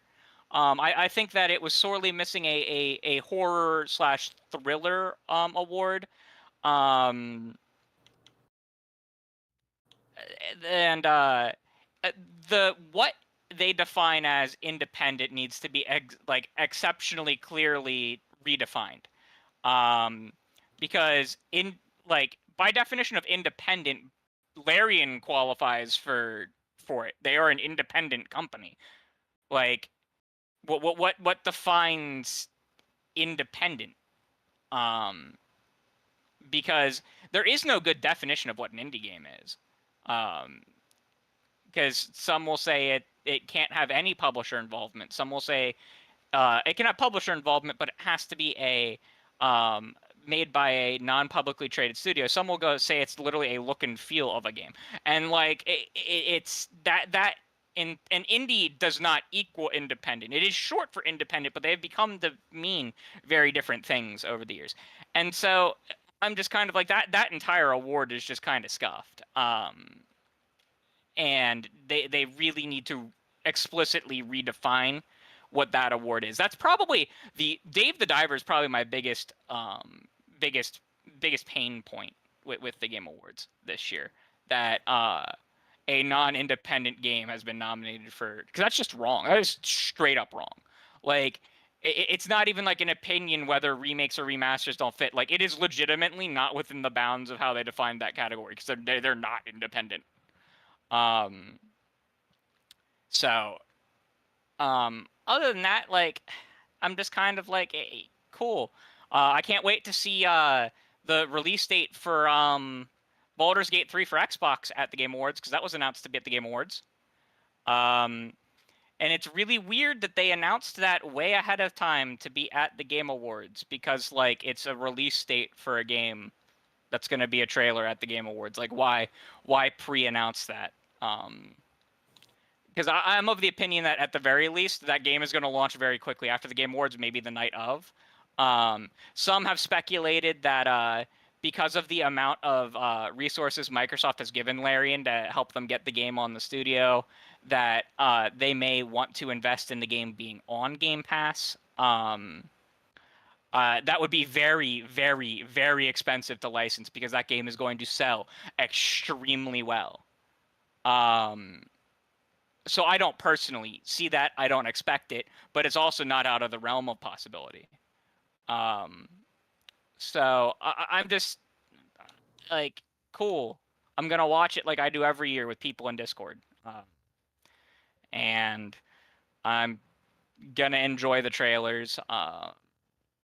And I have a bunch of friends who really like Baldur's Gate. I really hope that they perform one of the Old Gods of Asgard songs from Alan Wake live on stage, because Poets of the Fall, who is the IRL band, gets off tour the week before. They're on tour right now, and so I'm kind of like, oh, they could perform live, and I would die. I really like Poets of the Fall in real life. They're an excellent band, and they had 3 excellent songs in Alan Wake 2. So I really, really, really hope that they perform live. For people who have played Control, if you know the song "Take Control" that plays in the Ashtray Maze in control. That's the old gods of Asgard, Poets of the Fall. Like that's the music that they make. So I am really excited. I really hope they perform that live. All right, that's fair. Yeah, I know. I love Poets of the Fall. I mean, I haven't played Alan Wake 2 personally, but I have Poets of the Fall on my music list. Going back to the original Alan Wake. Love their tunes. So yeah, that'd be cool seeing them live, Crusader. Guys, awesome thoughts, honestly, all around. Got a lot of varied takes. Really appreciate them, of course. Guys in the chat, loved your takes as well. Love your thoughts. If you haven't done so already, please smash that like button. Of course, hey, share out this video. Let everybody know that we are currently live. We got the Graphic God in the house. Hey, Jay, how you doing? Thimber, 9 Lives, and David, and many others. Guys, great to see you here. Okay, guys, why don't we move on to some other bits of news? And it looks like Studio Turn 10 is seeing new leadership now. Seemingly, Dan Greenwalt has taken over as a studio head. He was previously the general manager for 2 years and creative director for 9, so he's been around the block of Turn 10 for a while now. Now, Grimes, I'm not going to waste any time here. You're a bit of a Forza fanatic, as you were saying before. Why don't you lead us off here? Like, I'm not sure if you know Dan Greenwalt really well, but what are your thoughts of Dan in his new leadership role? First, congrats to Dan Greenwalt on the promotion. Well deserved. He's been with Microsoft for 24 years and has been involved with Forza from the beginning. Back when Gran Turismo was untouchable and no one could make a game better than Gran Turismo. And they did it. They made an incredible job to surpass Gran Turismo and push the boundaries tech-wise. Like you mentioned, I'm a massive fan of Forza. I've been playing Forza since Forza 2. And like I touched earlier, the newest entry to the series, it's not as good as some of the other ones. I think they've made it. I think they made the new Forza to appeal more to casual players, but it's still a good enough game. It's just they took some of the themes aspects out of the game. I would probably say Forza 3 is my favorite out of the Motorsport series. And look, without Turn 10, we probably wouldn't have discovered the talented studio that is Playground with their Forza Horizon games. What they've done with that series is mind-boggling. But yeah, also Alan Hartman, who also was a Turn 10 from the beginning, now is the new head lead of Xbox Game Studios. Congrats to him as well. I don't know if you guys have been on social media these days, but a bunch of his videos have been going on Twitter with his Ford GT in the Turn 10 lobby. So these guys are definitely car heads. They love racing, and they know what it's all about. My gripes with the new Forza, as I mentioned, is that it's missing basic features like adjusting race length, missing some big tracks, level 1 drive avatars, having slick tires while you being in level 50 can't upgrade your tires because your car level hasn't reached the level to unlock the better tires. That's like, I don't know why they would do that to a... There's a bit of a grind, right? Yeah. And even like some of the the level of dirt on cars isn't as apparent as previous games. Small things like that can make or break the experience in such a popular franchise. So I hope they listen to the fans, the community, and change some of it. So either update the new game, or make those adjustments for the next one. Regarding Dan, time will tell if Turn 10 is in good hands. But like I alluded to earlier, he's been there from the start. He knows how to make a good racing game. Just let Playground make the arcadey racer, and just focus on making just let Turn 10 focus on the simulation type of racer. Even if it doesn't appeal to casual players, just focus on what made Forza great in the beginning. And then I don't know if you guys saw, but a new Forza mobile game was recently announced. To me, it sounds like it was a Microsoft move, since they're pushing for their own mobile store. Of course, it's not the first Forza game to go on mobile. Previously, they had worked on Forza Street, but I think that game is being removed from stores, if I remember correctly. Yeah, you're correct. So this game will replace that game, but it's another game that I haven't tried. I have no plans of playing this new Forza mobile game. But like I've mentioned before, it's about player choice. If you're someone that likes playing racing games on mobile, then this game is for you. Will I give it a try? Like I said, probably not. Maybe, but probably not. I have absolutely no games on my phone, and I don't even have a space for games in any case. But yeah, we'll see. Time will tell. But I think Forza it's in good hands.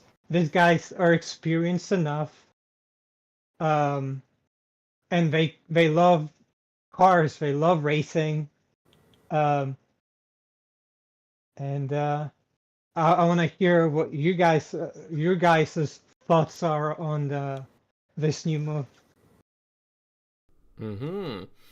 I mean, I'll be honest, Grimes, you're the big Forza guy here, but I would definitely love to get the panel's opinions. I know Dan has been around with the franchise for a long time, and he's definitely a poster child for it. He was the creative director for a while, and I mean, honestly, whenever you saw like demos of the game or talking to the press, Dan was always there. So I guess I'm not surprised by this move, and I mean, I would say it's encouraging to see this. Though Turn 10, they don't usually have any issues. They're a pretty formidable studio, reliable. So, I mean, I would say it's in good hands personally. I would like to see them experiment a little more, but yeah, time will tell. GeneralMLD, I mean, I know you like your Forza Horizon. I don't know about motorsport per se, but I don't know. Like, do you know a lot about Dan Greenwalt, and do you think this is a good move for the studio moving forward? I'm not too familiar with the guy, and this is actually the first motorsport I gave an honest try to. Still haven't finished the campaign, so to speak. Like I maybe got about 8 more hours into it, but I put like a good 20 plus hours into the game, and I am liking it for what it is. Of course, I do prefer the Horizon games. I am more of a arcade racer, but it's a good simulator. But I do recognize that this game was in the oven for, since 2017, and it did launch with features that people noticed that should have been there. So the change in leadership I'm not surprised whatsoever. I mean, it got like what, an 85 on Metacritic. That's a great score. But people expected, after what, 5+ years, we expected like a 90 plus, especially with they used to put out games every 2 years, and they scored consistently in the 80s, and this took 5 years to get the same result, you know. So they need a leadership change, one that promises results, and I hope they get that. But I'm not sure if this game's gonna be a live service game or if they're just gonna do another Forza in a few years now, because maybe people have soured their opinion on this game on its launch. Who knows? But if people think that this guy is a good leadership and is a good leader, and he has a good history with the company, then I'm good. The company seems like they're in good hands, and Turn 10 will they'll go right back to where we expect them to be. But overall, I'm liking the game. It's a lot of fun. So I do recommend people try it. All right, fair enough, MLD. Fair enough. Moving on, Dots. I mean, I know you're not the biggest racing fan, but I don't know. Greenwalt's been around for a while. Do you think the move is good for Turn 10? I wouldn't say I'm not a racing fan. I mean, one of my most played games of my childhood was Gran Turismo 3 for the PS2. But no, obviously in recent history though, I mean, Forza Horizon 3 and 5 are the only real racing games I played in recent history. And, beyond that, honestly, my knowledge of the inner workings or the people involved is next to nothing. So I don't really exactly have much of a take, but I mean, a move's been made, and time will tell to see how the results, tax in once we, see what they do in their new position. So, yeah, I don't really have much else to say on the matter. Fair enough. Fair enough. Moving on to Eric Shockley. Shock, I mean, I think you like to dabble in Forza and some racing games here and then. Got any thoughts on the latest news, the promotion of Dan Greenwalt at Turn 10? Think this is a positive move? Yeah, I mean, I think it was. For some reason, I thought he already was for the longest time, because you would always see him like out there, either presenting the new Forza Motorsport, for the most part, from all the other like actual E3 stages, and obviously, Forza has been in a consistent, critically acclaimed, and not only that, like they've, other than this one, they spent more time on. I wouldn't say it was so much like a delay. They just like overhauled their, just like kind of like refreshing as much as they could, like the new lighting systems, all that type of stuff. Because before they were pumping those things out like every 2 years, and in between that, they were also co-developing Forza Horizon, which is crazy when you think about like Polyphony Digital, like taking sometimes 7 years to pump out one game, or they'll take 4 or 5 years to pump out a shell of a game like GT Sport. So it's like, and sometimes those games, they take so much longer, and they'll have like lower rated games or less critical acclaim on some of them. So it just goes to show you, like, that's one of the shining examples where Xbox Studios has they've been consistent. They haven't had the amount of issues like 343 has. So not all Xbox Studios are in turmoil. So but yeah, I mean, they've from the get go, from the first one on the OG Xbox, they've kind of hit it out of the park, and it's awesome that they've kind of had their a competitor, especially with like Gran Turismo out there, because Gran Turismo has like other competitors, but a lot of them are on like either PC or they're like really high-end like niche games. So it's good to have kind of like another mainstream simcade on its level, especially for both the Xbox and PlayStation to have. So Have you ever heard of Project Cars? yeah. So that game was definitely a good competitor until EA Yeah. Sports bought them. Or Oh, like, Codemasters bought them, and then EA Sports. Yeah, and hopefully, I mean, with the Gran Turismo, a lot of people tried to. It's like closer. It's more leaning towards a sim than Forza Motorsport is, but they're both like simcade. They're like neither of them are like iRacing or what's the other one that's I always butcher the name, Assetto Corsa. Yeah, So it's like yeah. just because you put the name Real Driving Simulator in there doesn't mean you're an actual like simulator. Or the people that are like, yeah, well, it's a FH or I forget the title, FHA or whatever it is. I'm like, you know that's marketing, right?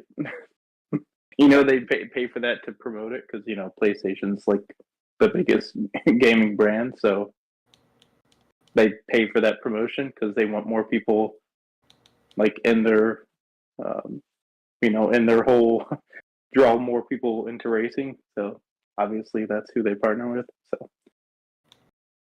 but a lot of that's kind of overblown of like making it seem like, hey, it's so official and Forza Motorsport's not. So, but back to the topic, yeah, it's definitely great to see getting promoted. So hopefully, who was the head before, or did they just make kind of like a new position?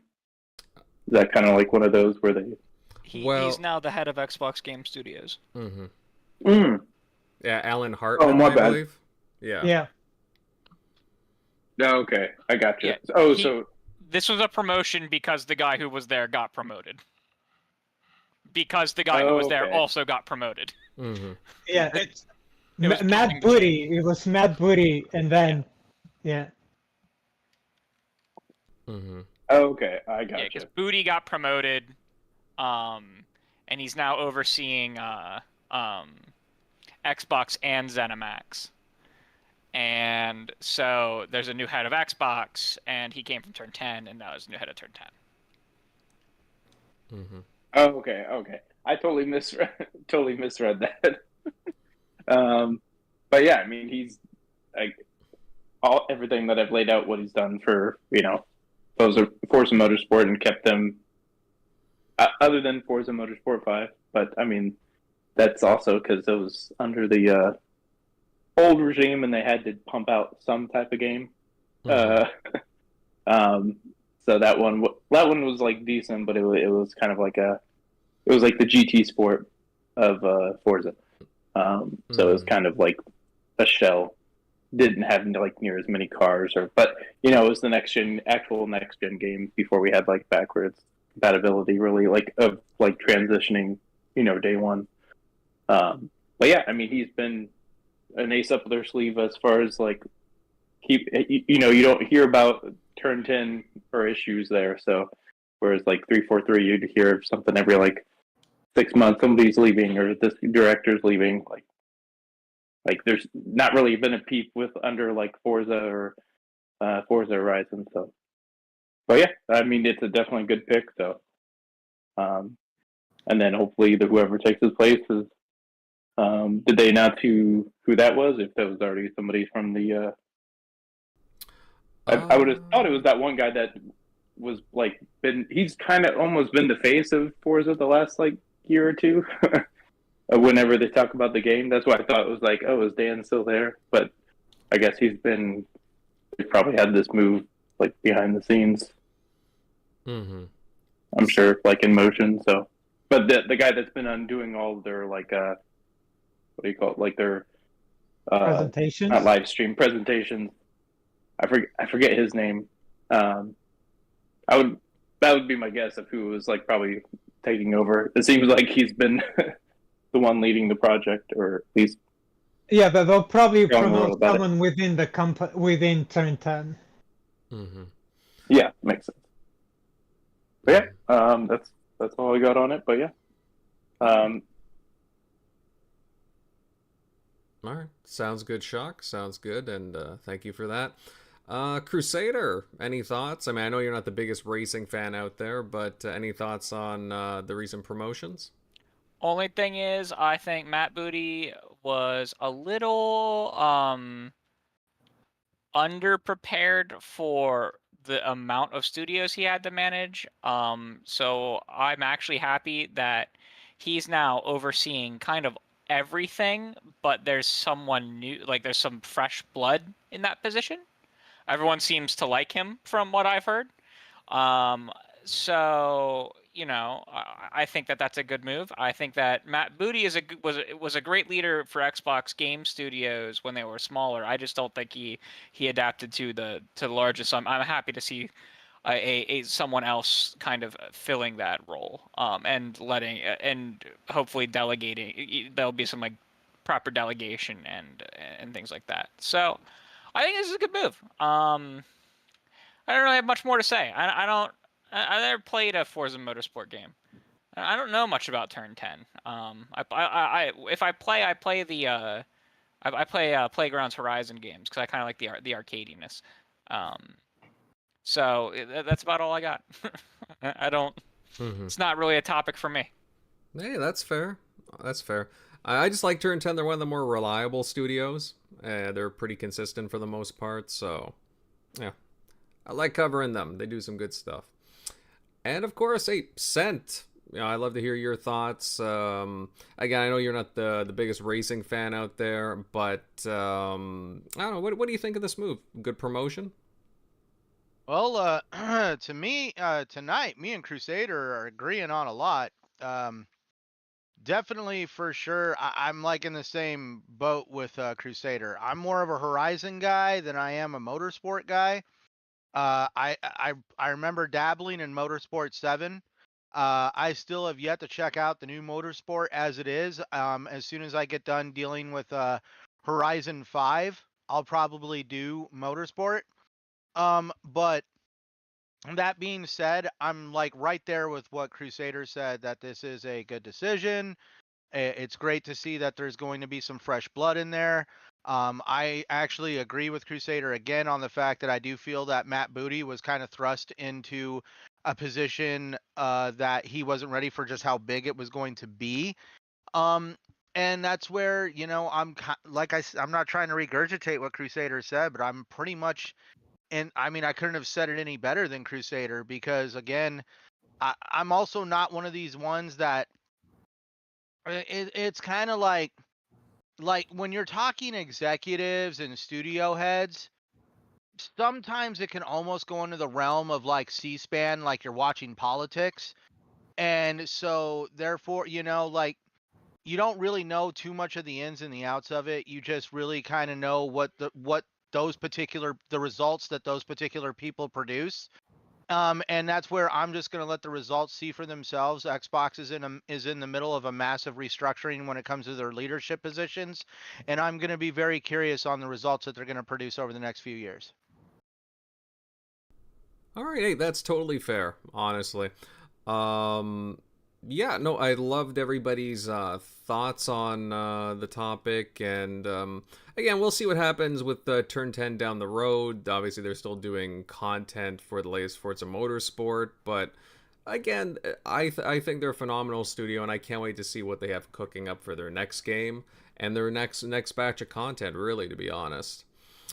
Guys in the chat, again, it's great to have you all here. Everybody tuning in, smash that like button and share the show. Let everybody know that we are live.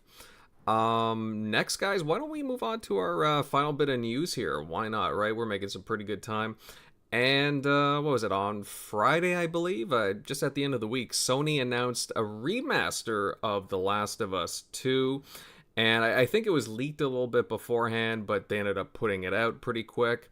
And it will feature a new roguelike survival mode, better performance, of course, for the PlayStation 5, and the addition of previously unseen material, cut lost levels, which, hey, that's kind of cool. There's also an upgrade path if you have a PS4 copy. I think it's $10 if you upgrade to PlayStation 5, I believe, which, not bad. I'm happy to see that. Crusader, but what do you think of this sudden announcement? I mean, to be honest, I wasn't expecting it, and I think it releases in like 2 months, if I'm not mistaken. Yeah, it releases so it was likely supposed to be announced at the Game Awards. So to cover how it leaked, it showed up in the PlayStation database, and then people were able to scrape the trailer and everything from the PlayStation Store database. So Sony leaked it themselves on accident. The number one leakers in the industry are are stores, like just in general, like that's where the majority of leaks come from. Are like things like the Microsoft Store, the PlayStation Store, Nintendo Store, Walmart of Canada for some reason is well known for leaking everything. Like Walmart of Canada will joke about it on Twitter all the time. Yeah, it's true. But yeah, no, this was a PlayStation Store leak. So nothing malicious. No, no one breaking an NDA. It was literally just a mishap with listing something unredacted on the store. It's a $10 upgrade. I am well known for being against paid upgrades for visual and hardware features. I think that has become fairly obvious at this point. So like I'm going to remain slightly irritated about this, but they are adding new levels, and they are adding a new like mode, kind of like Mercenaries from the Resident Evil series. I think it's a little bit more roguelike, but it's similar from what I understand to Mercenaries, from what people have told me. And for $10, that's like just a DLC. Like that's not bad. I think that the best way to handle it that the industry has seen is like with Gears of War, with like when Hivebusters released, like everyone who owned Gears 5 or had access to it through Game Pass got the visual upgrades for Gears 5, whether or not you bought Hivebusters or installed Hivebusters. So you got the visual upgrade. So like I'm always going to call that out, because I don't like it when anyone does it. It's dumb when it's like, because Call of Duty still does that. It's dumb as hell there. Everywhere where there's a paid upgrade for visual features of software for new hardware, it's dumb. We're in the digital era. Games, on PC have been like this for forever. Consoles should emulate how the PC works in that regard.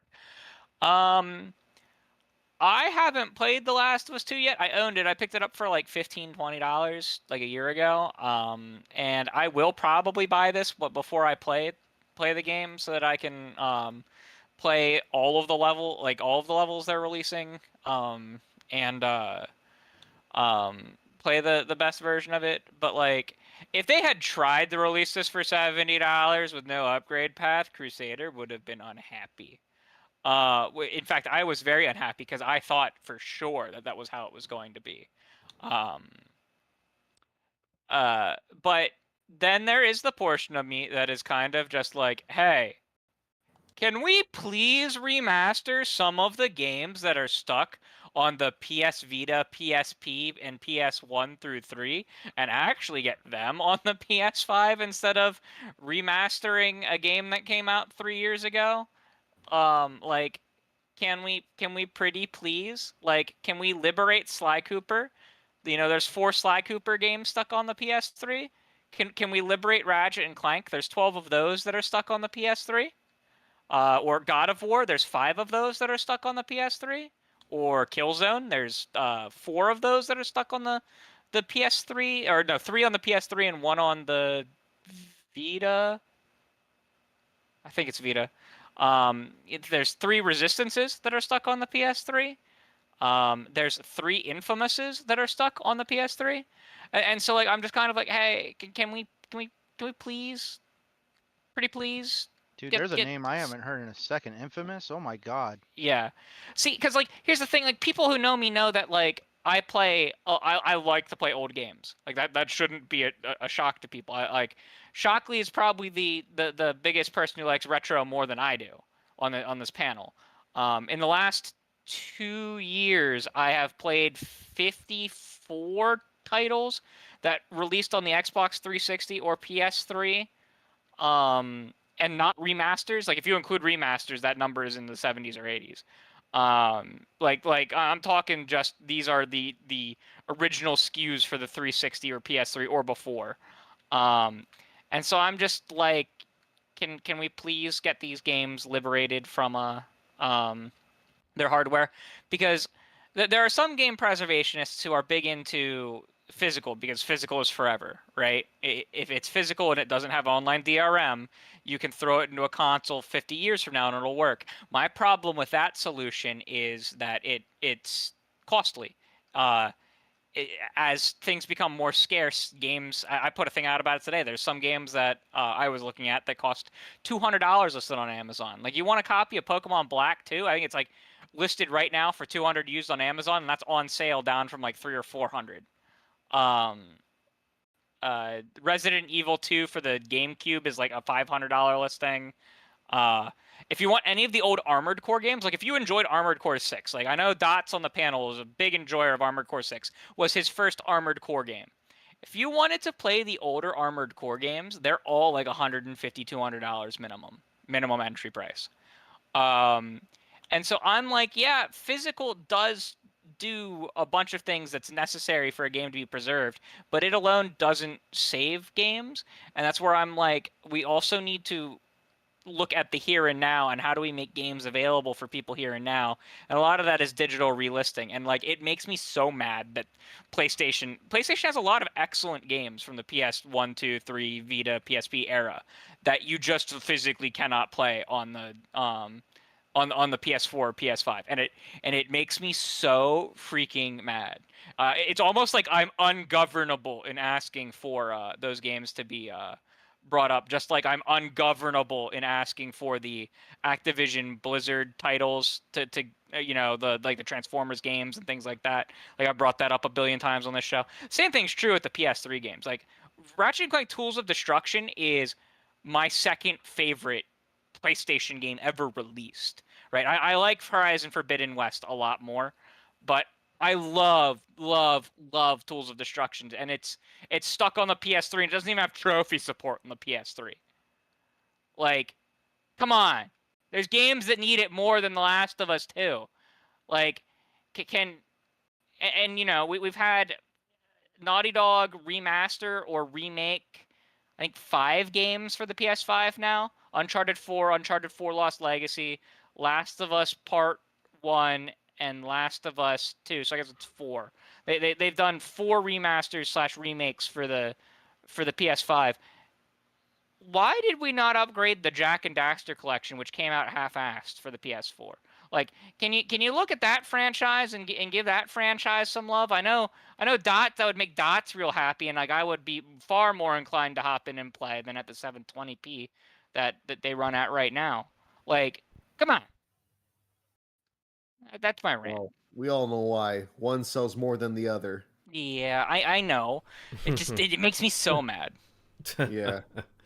Well, since you're there, MLD, why don't you give us your thoughts on The Last of Us 2 Remastered? Again, kind of a sudden announcement, but very interesting nonetheless, and it'll be coming out quite soon. So what do you think about this? Well, I see this game for what it is. It's meant to cash in on season 2 of the TV show, and I mean that in itself isn't a bad thing. It's good business, but and the $10 upgrade path, that's actually surprising to me. I thought they would go full on $70 no matter what. So a little surprising, but I feel like the additions that are coming to it. I mean, Xbox did that stuff for free. Like it was mentioned, Hive Busters was free for Game Pass. Gears of War Ultimate Edition, that was like, in my opinion, one of the best remakes you could ever get. But regardless, though, I do see it as padding. Naughty Dog, for some reason, they are coasting off their past instead of making new games, and they've done that with Last of Us Part 1. And people called that game out for being $70 and having less content than it did a year ago. 10 years ago, because it had no multiplayer component. And Factions 2, that's on ice. They're having problems making their own multiplayer game, and now they're just again, Last of Us Part 2. They're just cashing in on what they've already done instead of making new content. And yeah, I'm calling that out for what I'm seeing right here. And the community seems really all the PlayStation fans, they're jumping on board. But to me, it's like they do that because it's all they got. Like the 2024 first party, it's a little slim pickings right now for them, and this gives them that much needed padding for the early year until Sony can get their stuff together for the rest of the year. Now that said, I mean, people are going to enjoy it. I feel like they're going to cash in on a lot of casuals that are going to play for the first time after watching the TV show. I mean, it is what it is. I do feel like other games deserve a remaster treatment, as others have said here. Plenty of older games as well, even if they don't sell as much. You know, remastering 3-year-old games, I don't know, it's a little scummy to me. I don't know. It just feels like they're milking, and they know it, but they know they can get away with it too, because I see so many people online saying, oh, I'm going to get this, I'm reserving, I'm going to buy it day one. Like, you already played the game. What are you doing? Ask for something new. It's funny about the role reversal. Xbox guys, we're just like getting first party after first party after first party. We're getting all this new content. And these guys are just like losing their minds over a game they played 3 years ago that divided the entire community based on its story direction. But we're not going to get into that tonight. So that's my take. I mean, hey, if they like it, they like it. But I do feel like other games deserve a remaster over Last of Us Part 2. Yeah, I mean, I'd say there's quite a few in that camp, as Crusader went on about, and can't say I blame the sentiment, to be honest. Let's see, Dots. I'd like to know your thoughts about this. I don't know, what do you think about this rather sudden announcement?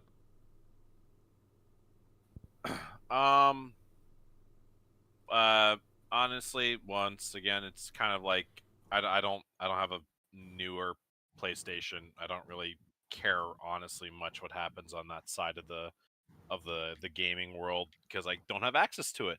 But I think everyone else hit on the good points. It's redundant to remaster a game that's not even 10 years old. There's so much more potential and time that could be used by a studio of that much arguably good quality. And it concerns me that these gaming companies are going to have these poster children or front runners that they're going to put all their love and attention into, and we'll get another remaster for the first one when the next PlayStation comes out or whatever, and it's gonna be like, okay, why bother? We've already touched this. Now, I mean, honestly, I don't have much words for it. I don't want to get into a ramble that doesn't actually have any coherence to it, so I don't have much for it. It's dumb. It just from an outsider perspective, it just seems kind of dumb.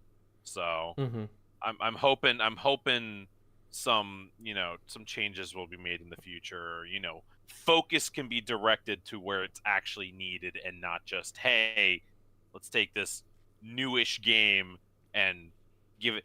And I've seen images comparing the two from 4 to 5 or whatever, or base to remaster. I can barely tell. It's so minor, and I'm sure in like the flow of gameplay, if you play them after the other, you might be able to tell, but you really only can tell on a side-by-side picture, and even then, barely. Like, the biggest thing is going to be the resolution change. That'll be something that you won't. But does that impact someone if like their monitor isn't that high spec? it'll make the things a little bit sharper. Like this was basically the next gen patch for the game. It just took 3 years to come out because they added extra content. Like, that's the frustrating thing here. They changed the lighting model, which is why, like, if you look at them, one looks, the colors look different. Yeah. They changed the lighting. All right. Let's see here. Shockley, I mean, I'd like to know your thoughts on this. I mean, again, this announcement wasn't expected, but again, MLD brought up a good point, you know, with The Last of Us TV show, new season. Well, I guess it's coming up soon, but yeah, you know, they want to, put out some more hype, and yeah, the timing is very, very curious. But what are your thoughts on The Last of Us 2 Remaster? Yeah, I mean, I'm fine with it. Mainly if you haven't bought The Last of Us 2, then you wouldn't feel really ripped off anyway. So, and if you did buy it, they do have a $10 upgrade. So I don't see why not, because otherwise you weren't going to get it anyway. You would have just got like the performance upgrades that they had before. So yeah, I'm for it. It's weird that we still haven't gotten factions yet before we get the remaster of. But other than that, that's what I feel like. That's the optics of that kind of looks weird, or we don't even know what factions like really is. Like, we have obviously an idea of like what that obviously what it is, but as far as like the level of what they're trying to do with it and why it's taking so long. But yeah, they definitely have to cash in on it from the TV show, with that being a hit. So you're gonna have a lot of new fans. Also, PS5 being a popular console, so it makes sense to cash in. But yeah, at least they're doing that $10 upgrade. If I didn't see that, then yeah, it would have been kind of like, really. But yeah, that's nice of them. So I can't be too mad. So, but yeah, I'll probably jump on it like I did the first remaster. So, but yeah, looks good. And yeah, honestly, I can't. Remasters are always good. It's just giving you a better way to, as long as the remaster is not shit, like GTA Trilogy was. But even that, I was a sucker and I bought it. So, but yeah, that's all I got on it. But yeah, hopefully it's good and releases better than the for PC players. That PC port went out. So yeah. All right, that's fair.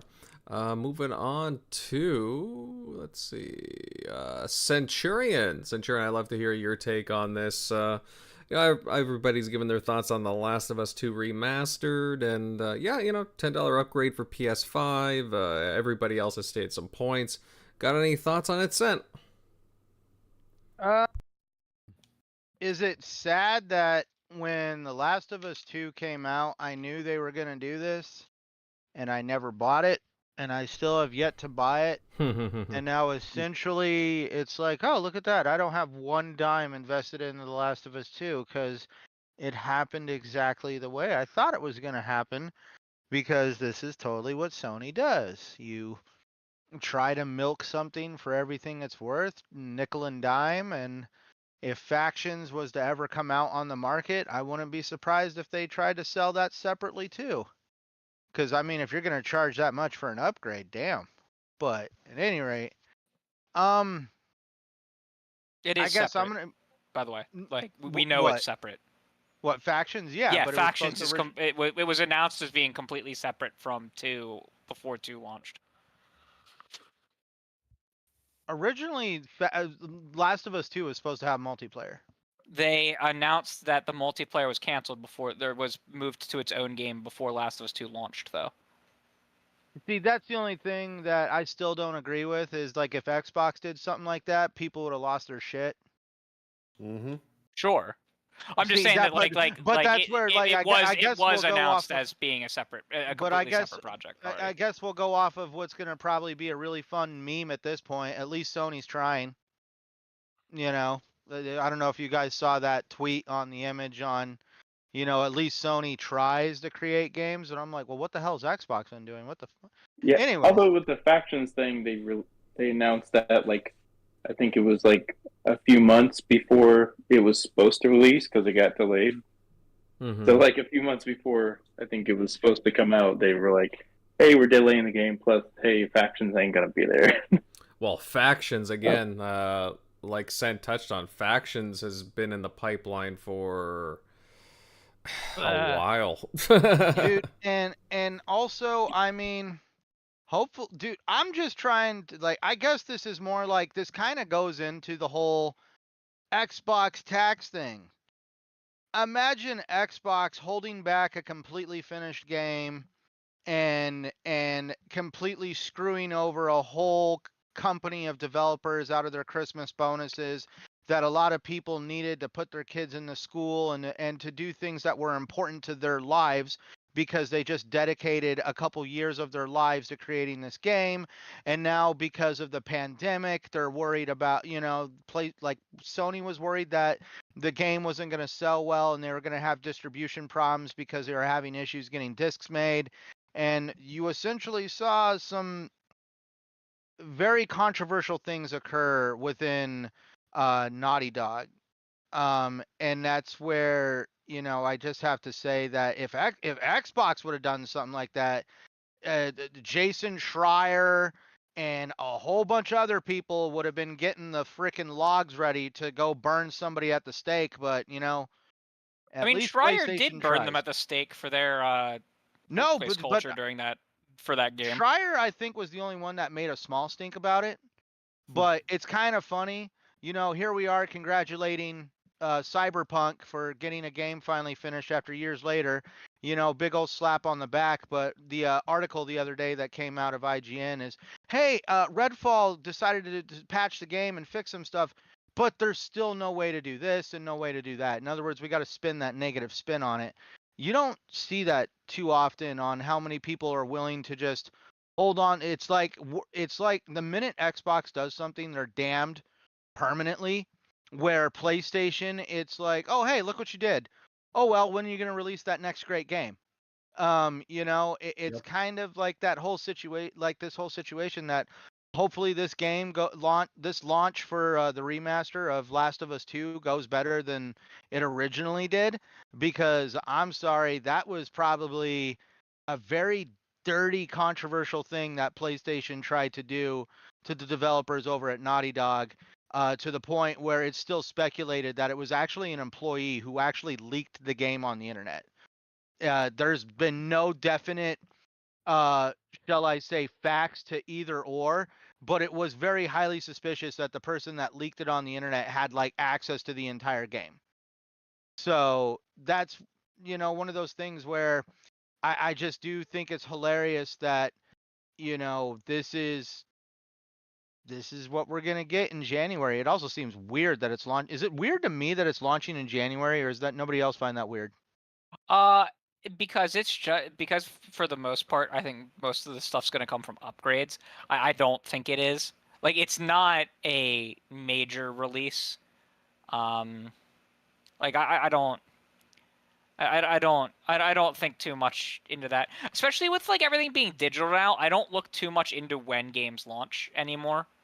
Well, that's the only thing, but that's where, if you look at it from a marketing standpoint, you would want to launch it around when the television show is getting ready to launch or has already created hype for The Last of Us. I don't think the next season's coming until like 2 years from now, though. Yeah. It's not not coming necessarily. for a long time. Oh, really? No, Oh, well, because the because writer, of the- remember, the strike was going on, just Exactly. ended. Like, I don't think the script is written yet. It's more It's for not. them to say, look, it's January, and look, we're starting off strong with one of the best games Yeah. ever made. Is that Like, kind of stuff. I It's don't just PR. I don't think it's any weirder than like Xbox shadow dropping Hi-Fi Rush. Like, Yeah, that's right. But at least Hi-Fi was a new game. yeah, So, Right. yeah. yeah. I'm just saying launch wise, I don't like if they were launching a totally brand new huge IP in January, I'd be a little weird because usually you'd want to time that you'd want to launch. You usually time your largest launch around the holiday season just to try and get the most sales during the holiday window for people buying it for Christmas. But this isn't a game that's gonna do that. No, Like I just Spider-Man's a game that does that. You know what I mean? Like that was gonna be a fall launch one way or another. I don't think that there's anything weird. I just come down with the fact that, regretfully, The Last of Us 2 is always going to be circled by the controversy that it created. And where other people are willing to kind of sweep it under the rug just because of fanfare for a brand that they have nostalgic ties to because that brand has been around since they were a kid. And that's where, at least people that have the facts and actually kind of know what's going on behind the scenes, like I just wonder if The Last of Us 2 is ever going to really achieve what it originally was supposed to be when it was first announced. Nah. People know about it. See, that's where, to We me, it's remember. just, We remember. it's kind of like, I guess that's why, this whole, the whole Xbox tax things, everybody wants to act like it's not true. I want to say that it's probably not some conspiracy where these guys are all getting, the big wigs of the gaming media and other parts of the gaming industry are getting together at the local Holiday Inn in the conference room, and they're all talking about how they're going to systematically kind of like screw with Xbox. But I do think it's a little a little crummy on how just the other day a very prominent Xbox channel decided to come out and talk about how the Ark game is being delayed again. And they're like, this is so typical Xbox. They can't ever control their third-party developers. And look at what Sony does. Sony always has their third-party developers, pretty much on lock, and they've got things pretty much dialed in. And I'm like, are you like at the dispensary? Are you at the dispensary smoking some good weed? Like, what happened to the KOTOR remake? What happened with Forspoken? What happened with that freaking game that just came out with the firefighters on the oil rig? Like, what the hell are you talking about? That VR game that they published. Yeah, I'm just like, so you're telling me PlayStation has all these third-party developers on lock, and like Xbox is just over here like a bunch of drunken idiots that don't know a damn thing. And I'm just like, and you're an Xbox channel? What the hell is going on here? And when you hear statements like that, you're almost like, it's like, why are you an Xbox channel? It just feels like at this point you're just spouting some stuff to get clout because that's a general consensus when that's actually completely further from the truth. Well, and I got into it a little bit with Cold Eastwood because Cold Eastwood would refused to accept that Sony was publishing Knights of the Old Republic on PlayStation. Like, it's in the press release. Like, it's in the documentation for it that went out to the press. I have a copy of it. Why do you think they have SIP's the console publisher? Yeah, and they're the exclusivity deal. Like, I'm like, are you serious? Are you serious on this one? Well, because he keeps putting this list of games that are announced for each one, and I'm like, you really should put KOTOR on that until it's officially announced as canceled. And he was like, but they're not publishing KOTOR, and I'm like, they are publishing KOTOR. Here's the documentation. See, that's the hilarious part. I would take your word over that just because I know how you are on Reddit. Well, yeah, See, and I did the whole. Remember, I did the whole investigation into KOTOR in the first place with the delisting.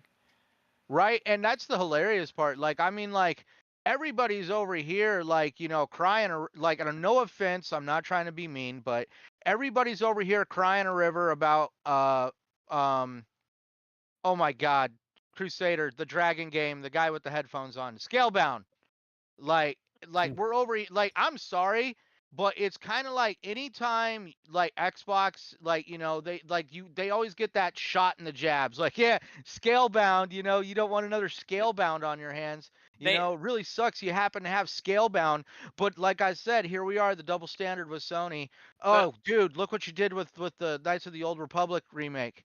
Oh well, I do what great think game you got going for us? I do think one of the big problem is that Xbox had a lot of problems happen at their lowest point, and that's just all kind of associated together and just associated with the brand. They really need a couple good years in a row to just break They need that. a couple, like, don't get me wrong, they do need to do that, but at the same time, because me and you have chatted and you kind of know a little bit about my past. Yeah.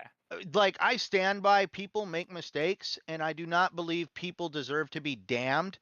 And that's where I also stand by, I know we're talking about a $1 trillion company, but to me, I'm looking at the people involved. I'm not looking Yeah. at Microsoft and Bill Gates and like it's a $1 trillion empire that tried to force Microsoft Internet Explorer on everybody. It's the fact that there's people involved that put a lot of passion, blood, sweat, and tears, time away from their family, and we're over here wanting to chastise them for every mistake that they've ever made without 1 inch of leeway in the faith that people deserve redemption from their mistakes and that they shouldn't be consistently slammed for them.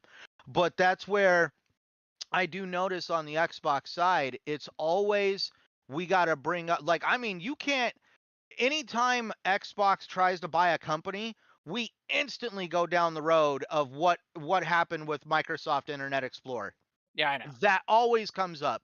But every time we see PlayStation buy a company, we just see the clapping from the media, and everybody's like, getting ready to like name their children after the next company that PlayStation buys. And they don't want to talk about the fact that PlayStation had a hand in putting Sega out of the console hardware business. Yeah. So like Sony is just as aggressive, but we're over here like, oh no, Microsoft is the monster. And it's like, well, technically Microsoft hasn't ran anybody out of business, but Sega don't make game consoles anymore because of PlayStation. Well, Microsoft hasn't run anyone out of business in the modern era. They definitely did in the early Yeah. 2000s, late 90s. They did a lot. Netscape. Netscape. Yeah, they destroyed Netscape. But that was Bill Gates, which is Sure. why that's why I just stand Sure. by like I mean, when you go watch this, when you watch the show Xbox On, the story of the original Xbox, you heard how much of a crap show it was to design that console. Well, yeah, And Bill the Gates didn't want it to exist. Yeah, but the only reason why it existed was because he didn't want Sony to essentially own the living Yep. room from a marketing standpoint. And that's where I'm just like, now, but we're talking about Satya Nadella. Yeah, they're a $1 trillion company, but Satya Nadella greenlit the idea that people could pay $15, now $17 a month for access to hundreds of games, saving you money to either go put food on your table or to go buy other games and do whatever the hell you want with the extra money. But I mean, like, even Sean Layden was trying to be like, oh no, a gaming subscription service, it's not going to work. It's not going to work. And now we see the entire industry watching what Xbox is doing, because there is other subscription services out there, but definitely wow, something went down outside my window. But that's where other people are definitely paying attention to what Xbox is doing, because they're kind of leading the way. Yeah, see, I'm of the mind that I think a lot of the bad feelings will go away gradually over time as they show themselves with everything that they've been doing. I really think that if they can keep up the momentum of in a post Starfield world, they can get a lot of that to go away. I just don't think that they've shown enough to a lot of the skeptics yet. I really don't. And I've said that they like everyone who knows me, I said I've been harping on consistency, like all this year. And it really looks like they're going to be consistent through next year. And I wouldn't be surprised to see a lot of the SEO, like the search engine optimizations and things, like really change in the next 3 years, as long as they keep up a relative consistency of 3 to 4 the 3 to 4 launches that they've been committing to. Like I really do. And I mean, they were nominated for 8 games at the Game Awards, 7 if you don't include Diablo 4, because that launched before they owned them. But if you do, 8, or no, 6 and 8. Sorry, like they had an impressive amount of nominations. I think they were like the most nominated publisher, or most nominated like company. Ultimately, Well, actually, ownership- Larian might be more, because Larian might have more individual nominations for Baldur's Gate, but yeah. Ownership matters more than credit, though. People associated Sure. Xbox with Modern Warfare 3. That logic cuts both ways to games like Diablo 4 as well. No, that's fair. It's just like, you know, like they had plenty of they that's where, like, when people are like, it's the Xbox tax at Game Awards, I'm like, what? I'm like they got a ton of, like, in a tight year, they got a ton of nominations. Yeah, it was pretty packed. I want to get Grimes' thoughts on here to round out the chat, because I'm just looking at the time. Oh, sure. Yeah. Grimes, again, what are your thoughts on The Last of Us 2 Remastered? Do you agree with what all the other guys are saying? Yeah, I absolutely agree with everything being said so far. We're now making remasters on 3-year-old games. Good news. Well, at least it's not a remake that, happened from a game that was made 3 years ago. And listen, I'm not trying to make it about Sony. Rockstar has done it, most recently with that terrible Red Dead Redemption 1 port or remaster. Granted, it was a much older game. Bethesda has done it. They've remastered and released Skyrim more times than there are Fast and Furious movies. But remastering a 3-year-old game, it's sort of embarrassing. I think their messaging is just completely messed up.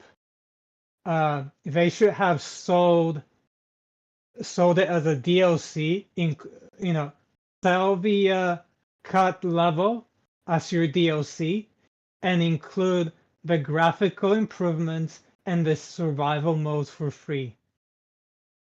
That's what they should have done. $10 is fine, but just sell the cut content, and the rest should have been free. What Centurion was saying, just imagine a company holding back graphical improvements just so they can sell it later. I'm not having that. It's an absolute joke. That's just gonna make people wait a few years and get the best experience later rather than buy the game day one. And I think was Last of Us Part 2, it was a $70 game, wasn't it? So essentially with this, that makes it an $80 game. Part 2 is a $60 game. It was not a native PS5 launch. They didn't. Okay.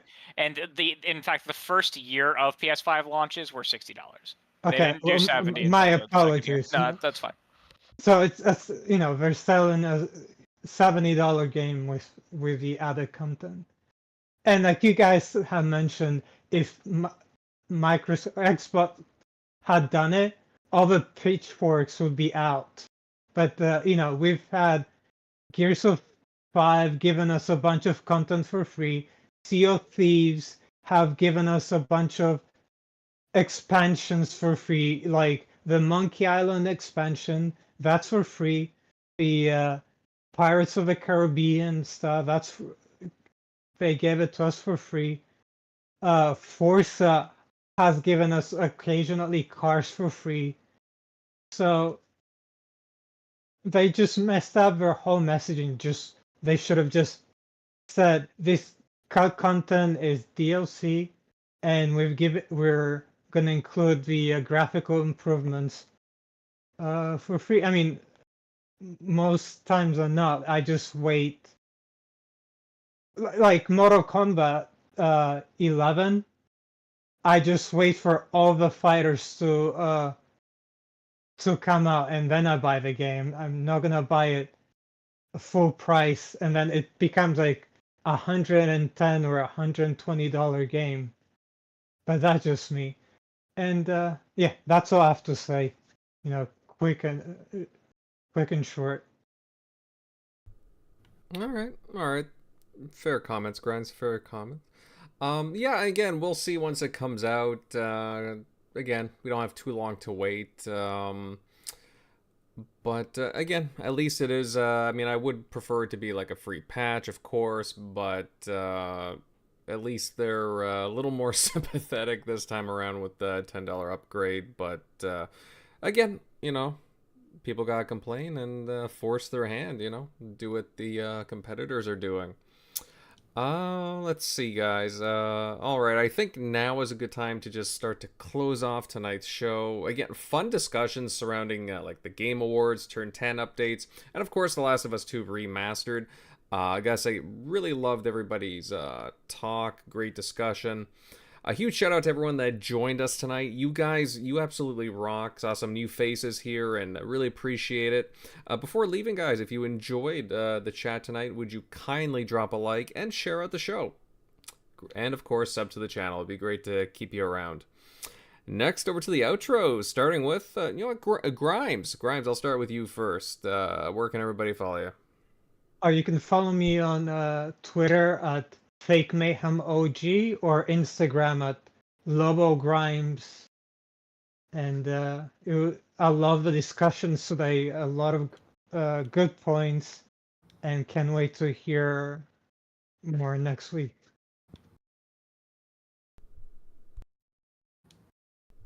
All right, good stuff, Grimes. And next up, over to Shockley. Shockley, buddy, I thought you had some really good stuff to say tonight. I mean, as per usual, but where can everybody follow you?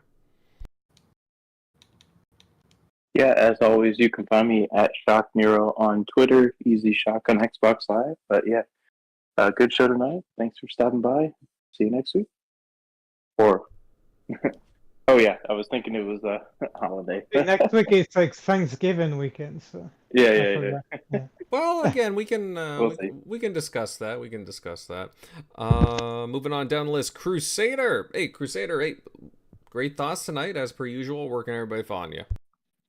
Yeah, you can find me at Crusader3456, where on like most social media and on all gaming platforms. It's a good show tonight. Yeah, agreed. Next up, GeneralMLD. General, where can everybody follow you? You guys can find me at MLD Ghost on Twitter and Gamertag GhostMLD. But yeah, this was a great chat. Had a lot of fun. Of course. And who else we got here? Dots, good stuff tonight as well. Where can everybody find you at? Yeah, no, it was a good chat. Obviously, Game Awards is going to be a big point of talk for the next couple weeks, so can't wait to get more into that as we get closer to and then during the actual event. You can find me at DotsRTS on Twitter and on Xbox. Most likely be seeing me play Halo Infinite or, some sort of RTS within this week, since I have off till Friday. So I'm going to be utilizing that time for a lot of gaming and other activities. So fun times. Naturally.